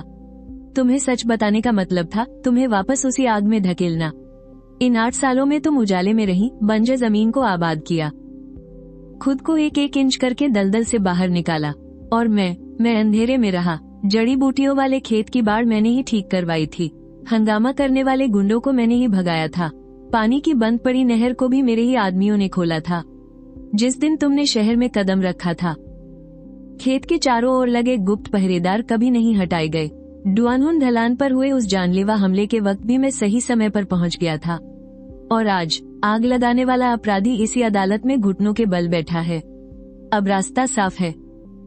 गू झाओनिंग, 8 साल पहले मैं ही तुम्हें उस आग से निकाल कर लाया था, और इस बार मुझे अपने साथ खड़े होने का मौका दो। तुमने बहुत देर कर दी, माफ करना, तुम्हें बहुत इंतजार करना पड़ा। 9वां इंसान, एक 14 साल का बच्चा जिसके शरीर पर जलने के 7 घाव थे और वो अपनी पीठ पर एक इंसान को लादे हुए था। वो जिंदा कैसे बचकर निकल सकता है? तुम्हें लगा था कि ये नामुमकिन है, लेकिन मैं यहाँ तुम्हारे सामने खड़ा हूँ। 8 साल पहले तुमने सबूत मिटाने के लिए आग लगवाई। 3 साल पहले सू परिवार को झूठे केस में फंसाया। पिछले कई महीनों से शहर में जहर फैलाकर तबाही मचाई, और कल डुआनहुन ढलान पर गवाहों की जान लेने की कोशिश की। वेई चोंग, सारे गवाह और सबूत तुम्हारे खिलाफ हैं। तुम्हारे पास अब अपनी सफाई में कहने के लिए क्या बचा है? पहरेदारों, रक्षा मंत्रालय के उप मंत्री वेई चोंग को आगजनी, साजिश, जहर देने और गवाहों की हत्या के प्रयास का पक्का दोषी पाया गया है। इसे इसके पद से हटाकर तुरंत गिरफ्तार कर लो। संयुक्त अदालत की सुनवाई होने तक इसे जेल में डाल दो। भले ही तुमने मुझे पकड़ लिया हो, लेकिन मेरे पीछे कोई और भी है। शतरंज की ये बिसात, हम वहाँ तक पहुँच पाएंगे या नहीं, इसकी चिंता तुम मत करो। ले जाओ इसे। सुवान, आगे आओ। 3 साल पहले सु युआनशान पर दुश्मन से हाथ मिलाने का जो आरोप लगा था, जांच के बाद पता चला है कि वो सारे सबूत झूठे थे। शाही अदालत आज ही उस पुराने फैसले को रद्द करती है। सु परिवार पर लगे देशद्रोह के सारे आरोप वापस लिए जाते हैं। सु युआनशान का सम्मान और उनकी वफादारी फिर से बहाल की जाती है और उनका नाम सम्मान के साथ इतिहास के पन्नों में दर्ज किया जाएगा। सु वान अपने पिता की ओर से दरबार के इस न्याय के लिए धन्यवाद करती है।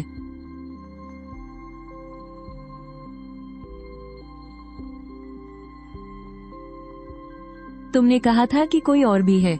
वेई चोंग के पीछे जो असली ताकत है, उसने सच कहा था। शतरंज की ये बिसात अभी खत्म नहीं हुई है, तो फिर खेल को आगे बढ़ाते हैं। इस बार मैं तुम्हारा साथ दूंगी।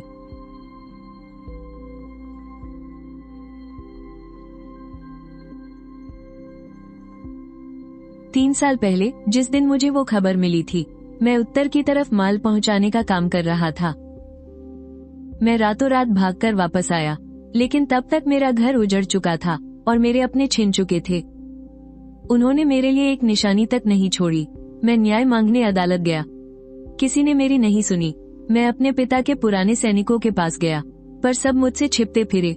मैं शिकायत करने राजधानी गया, पर मुझे दरवाजे के अंदर तक जाने नहीं दिया गया। फिर मुझे समझ आ गया, बिना सबूत, बिना जान पहचान और बिना किसी सहारे के गला फाड़कर चिल्लाने का कोई फायदा नहीं। मुझे पहले जिंदा रहना होगा, पहले खुद को काबिल बनाना होगा, फिर वापस आकर इस मामले को पलटना होगा। तो इसीलिए तुमने अंगरक्षक का काम शुरू किया? हाँ, 3 साल तक पैसे जोड़े, लोग जोड़े, सुराग तलाशे, लेकिन हाथ कुछ नहीं लगा जब तक कि मैं तुमसे नहीं मिला। 8 साल पहले उस आग ने तुम्हारा घर जला दिया था और 3 साल पहले उस अन्याय ने मेरे परिवार को बर्बाद कर दिया। लेकिन देखो, जो जलकर राख नहीं हुआ वो फिर से उगाया है, जिसे दबाया नहीं जा सका वो फिर से उठ खड़ा हुआ है। तो क्या ये लड़ाई हमने मिलकर जीती है? हाँ, बिल्कुल। वेई चोंग और श्वे जी को कैद कर लिया गया है। उन्हें अब बड़ी अदालत को सौंप दिया गया है। चेंगशी के ज्यादातर साथी तो मजबूर थे। सब कानून के हिसाब से होगा, बात को और नहीं बढ़ाया जाएगा। मैं उन प्यादों की बात नहीं कर रहा। वेई चोंग के परिवार का क्या होगा? उसने मेरे पूरे परिवार को तबाह कर दिया। जब तुम्हारे पिता को फंसाया गया था, तो सबसे ज्यादा दर्द किस बात का था? बेगुनाहों के मारे जाने का। सेनापति सु जीवन भर ईमानदार रहे, पर अंत में उन पर दुश्मनों से मिलने का झूठा दाग लगा दिया गया और पूरे परिवार ने इसका खामियाजा भुगता। अगर तुम भी पलटकर वही सब करोगे, तो क्या तुम उनके बलिदान का सम्मान कर पाओगे? ठीक है, कानून के हिसाब से चलने दो, लेकिन वेई चोंग को उसके किए की पूरी सजा मिलनी चाहिए। वो बच नहीं पाएगा आज अदालत में। तुमने ये तो बताया कि मेरे नाना औषधि संप्रदाय के वारिस थे, पर तुमने औषधि मोहर का जिक्र नहीं किया। तुम्हें औषधि मोहर के बारे में पता है? वो मेरी माँ ने छोड़ी थी। उन्होंने कहा था कि 8 साल पहले वो आग मेरे नाना के पास मौजूद उसी मोहर को छीनने के लिए लगाई गई थी। कहा था कि सच उसी में छिपा है जो वो मेरे लिए छोड़ गई है, और मुझे वो मिल गया है। नाना की दी हुई उस छोटी सी कुटिया में जादुई झरने के तल पर औषधि संप्रदाय की एक मोहर खुदी हुई है। वही वो औषधि मोहर है। वो संप्रदाय की उस खोई हुई पुरानी तकनीक को जगा सकती है जिससे जड़ी बूटियां उगाई जाती थी। मैं जो लुप्त हो चुकी जड़ी बूटियों को भी उगा लेती हूँ। वो कोई मेरा हुनर नहीं है, वो इसलिए है क्योंकि मेरे पास ये मोहर है। इसलिए आज अदालत में मैंने भी उसका जिक्र नहीं किया। क्यों नहीं किया? वो तुम्हारी असलियत साबित कर सकती थी और सबकी बोलती बंद कर सकती थी। लेकिन अगर वो मोहर सबके सामने आ जाती, तो तुम महज एक खेत जोतने वाली औरत नहीं रहती और न ही सिर्फ औषधि संप्रदाय की वारिस। तुम सबका निशाना बन जाती। वेई चोंग के पीछे जो लोग हैं, उन्हें भी वो मोहर चाहिए। तुम्हारी अभी की पहचान ही ठीक है, कम से कम कोई तुम्हारी जान तो नहीं लेना चाहेगा। तो तुम मुझे बचाने के लिए उसे छिपा रहे थे। तुम मेरी सोच से भी आगे का सोचते हो। मैंने 8 साल तक यही तो सोचा है, ताकि तुम सुरक्षित और महफूज रह सको। 8 साल पहले जब तुमने मुझे उस आग से पीठ पर लाद कर निकाला था, तब तुम कितने साल के थे? 14 साल के थे और तुम्हारे शरीर पर जलने के 7 निशान थे। क्या तुमने उसी वक्त ये सब पता लगाने का फैसला कर लिया था? नहीं, 14 साल की उस उम्र में मैंने सिर्फ एक ही फैसला किया था कि तुम्हें जिंदा रखना है। बाकी सब तो बाद में एक एक करके समझ में आया।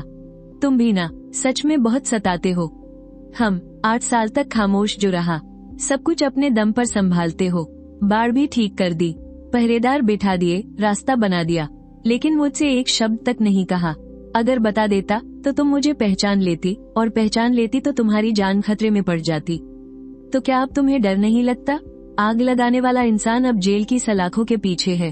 अब मुझे किसी बात का डर नहीं है। हाँ, जाने से पहले मैंने लोगों को तुम्हारी उस बहन के बारे में बात करते सुना था। हाँ, गू परिवार ने उसे अपने खानदान से निकाल फेंका है। राजधानी का कोई भी रईस परिवार अब उसे घास नहीं डालता। उसने किसी के हाथ तुम्हारे सामने गिड़गिड़ाने की कोशिश की थी, पर तुमने उससे मिलने से इनकार कर दिया।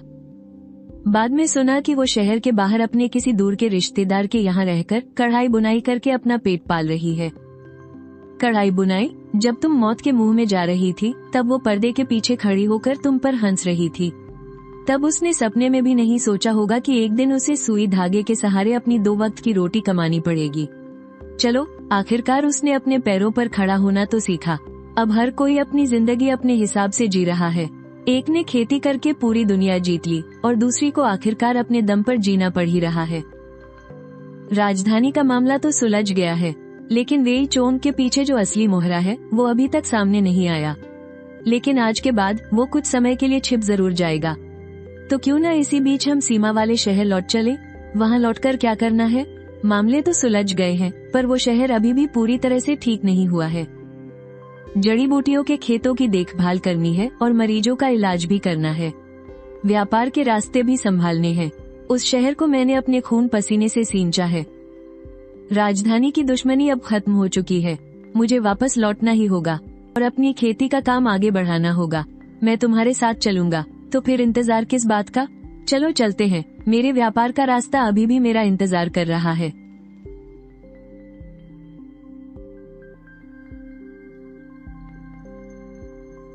सेनापति जी, खबर मिली है कि वेई चोंग ने सराय के कुएं में जहर मिला दिया है।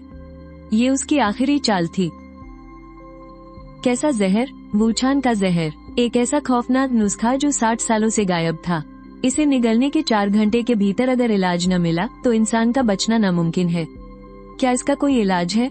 इसका सिर्फ एक ही तोड़ है, 9 गांठों वाला स्नो ऑर्किड। लेकिन वो पौधा भी 60 साल पहले ही विलुप्त हो चुका है। वो तो 7 पत्तों वाले पौधे से भी पहले खत्म हो गया था। मेरे पास है वो। वेई चोंग को लगा था कि इस पूरी दुनिया में कोई भी इस जहर का तोड़ नहीं निकाल सकता, लेकिन उसने गलत दांव खेला है। दवा तो मेरे पास है, पर उसे ताज़ा पीसकर उबालना होगा, और जितनी देर में एक अगरबत्ती जलेगी वो इंसान उतने वक्त तक जिंदा नहीं रह पाएगा। दक्षिण शहर में गई उस एक जान ने मुझे एक बहुत बड़ा सबक सिखाया था। सिर्फ दवा होना ही काफी नहीं है। मैं सुइयां चुभोकर जहर को फैलने से रोकूंगी। सुवान, पानी गरम करो। लू तिंग युआन, जिन जिन को जहर चढ़ा है उन सबको तुरंत यहाँ लेकर आओ। जल्दी करो।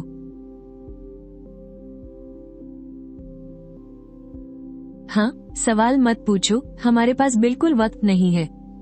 7-8 लोगों की जान बचा ली गई है। इस बार किसी की भी मौत नहीं हुई। उसने 6 साल पुराने उस जानलेवा जहर का हिसाब तो लगा लिया, पर उसने ये नहीं सोचा था कि उसका पाला एक खेती करने वाले से पड़ेगा, जिसके पास कुछ ऐसा है जिसकी उसने सपने में भी कल्पना नहीं की होगी। इन 8 सालों में अगर वो किसी चीज का अंदाजा लगाने में चूका है तो वो तुम हो। झाओ निंग, तुम्हारे पिता तुमसे मिलने आए हैं। हाँ। अधिकारी गू, आप यहाँ सीमा वाले शहर में क्या करने आए हैं? अधिकारी गू क्या होता है?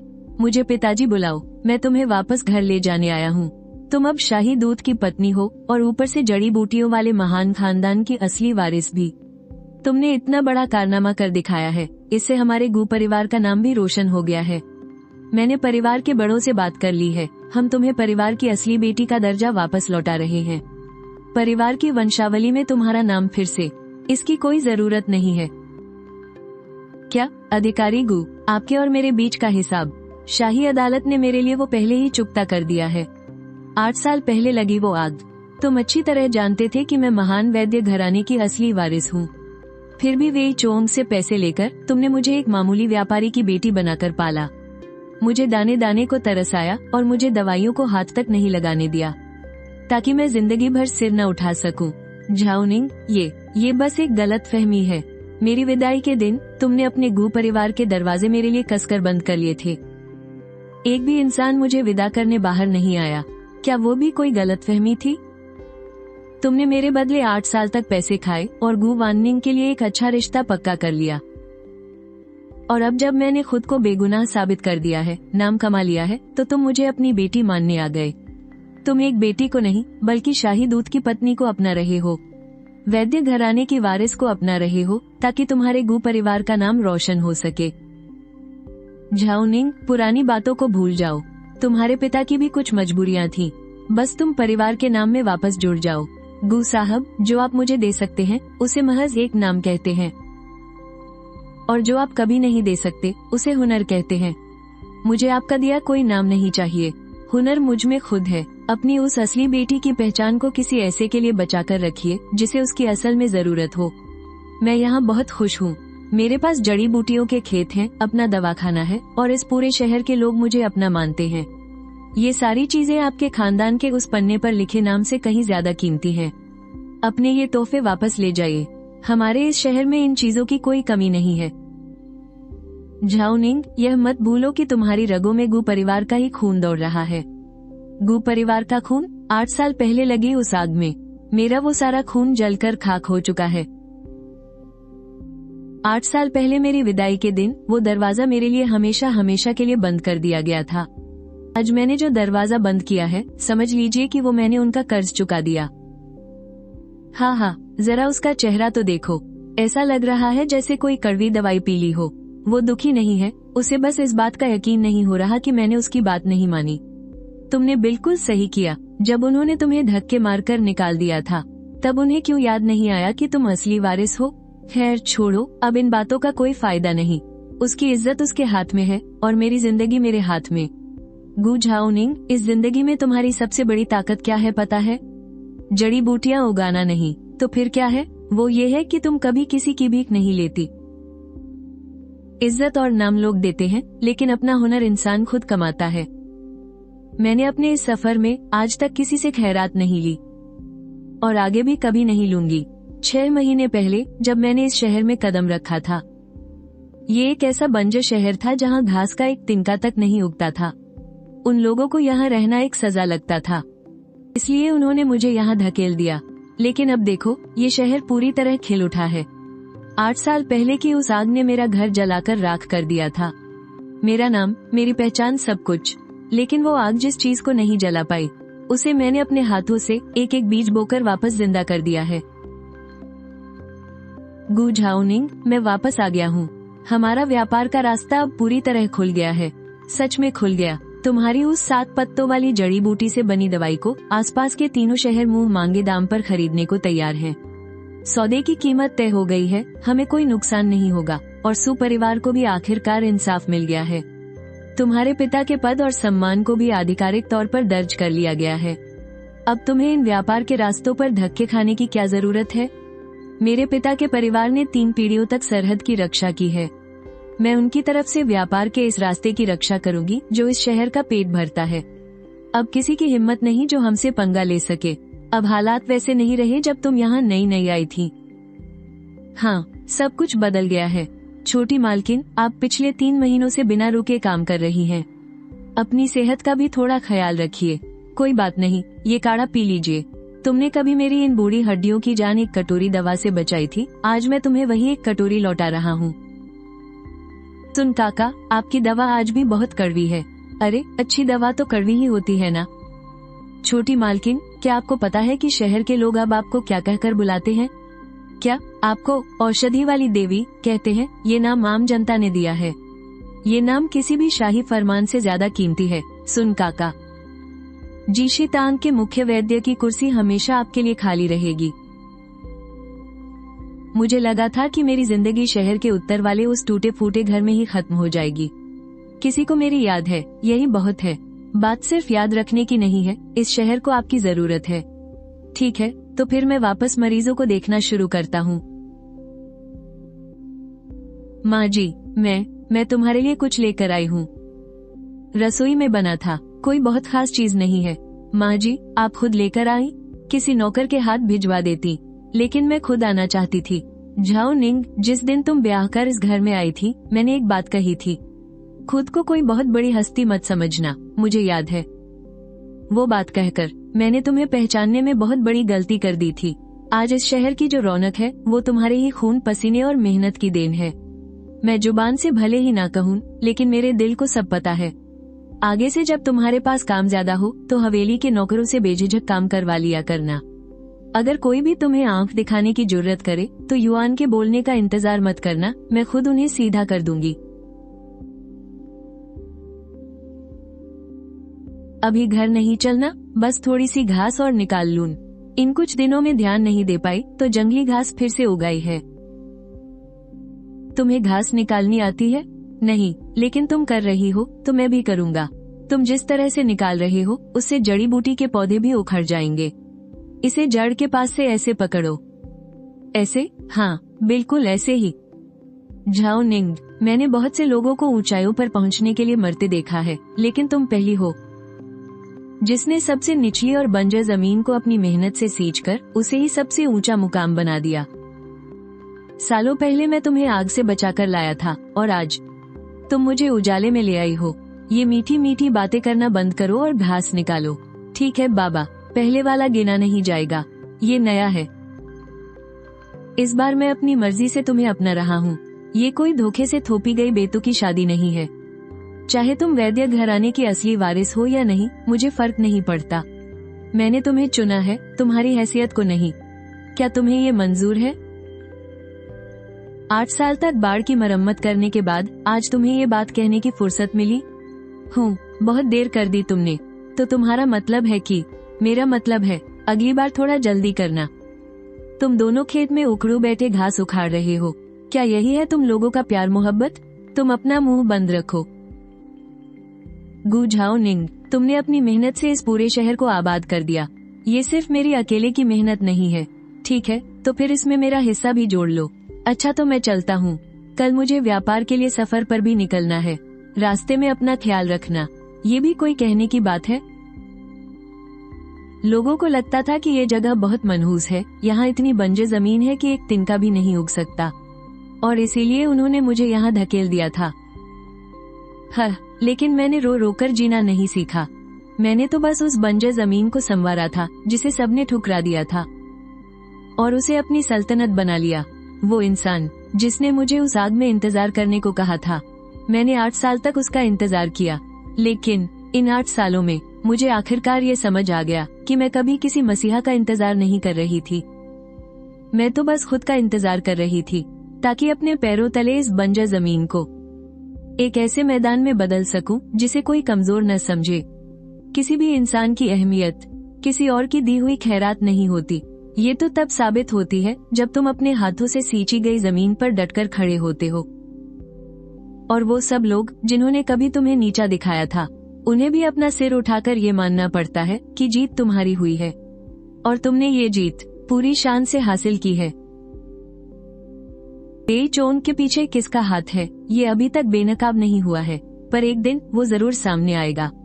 और जब तक वो दिन नहीं आ जाता, मैं तुम्हारे साथ इसी जमीन को संवारूंगी। बंजर जमीन अब हमारी सल्तनत बन चुकी है।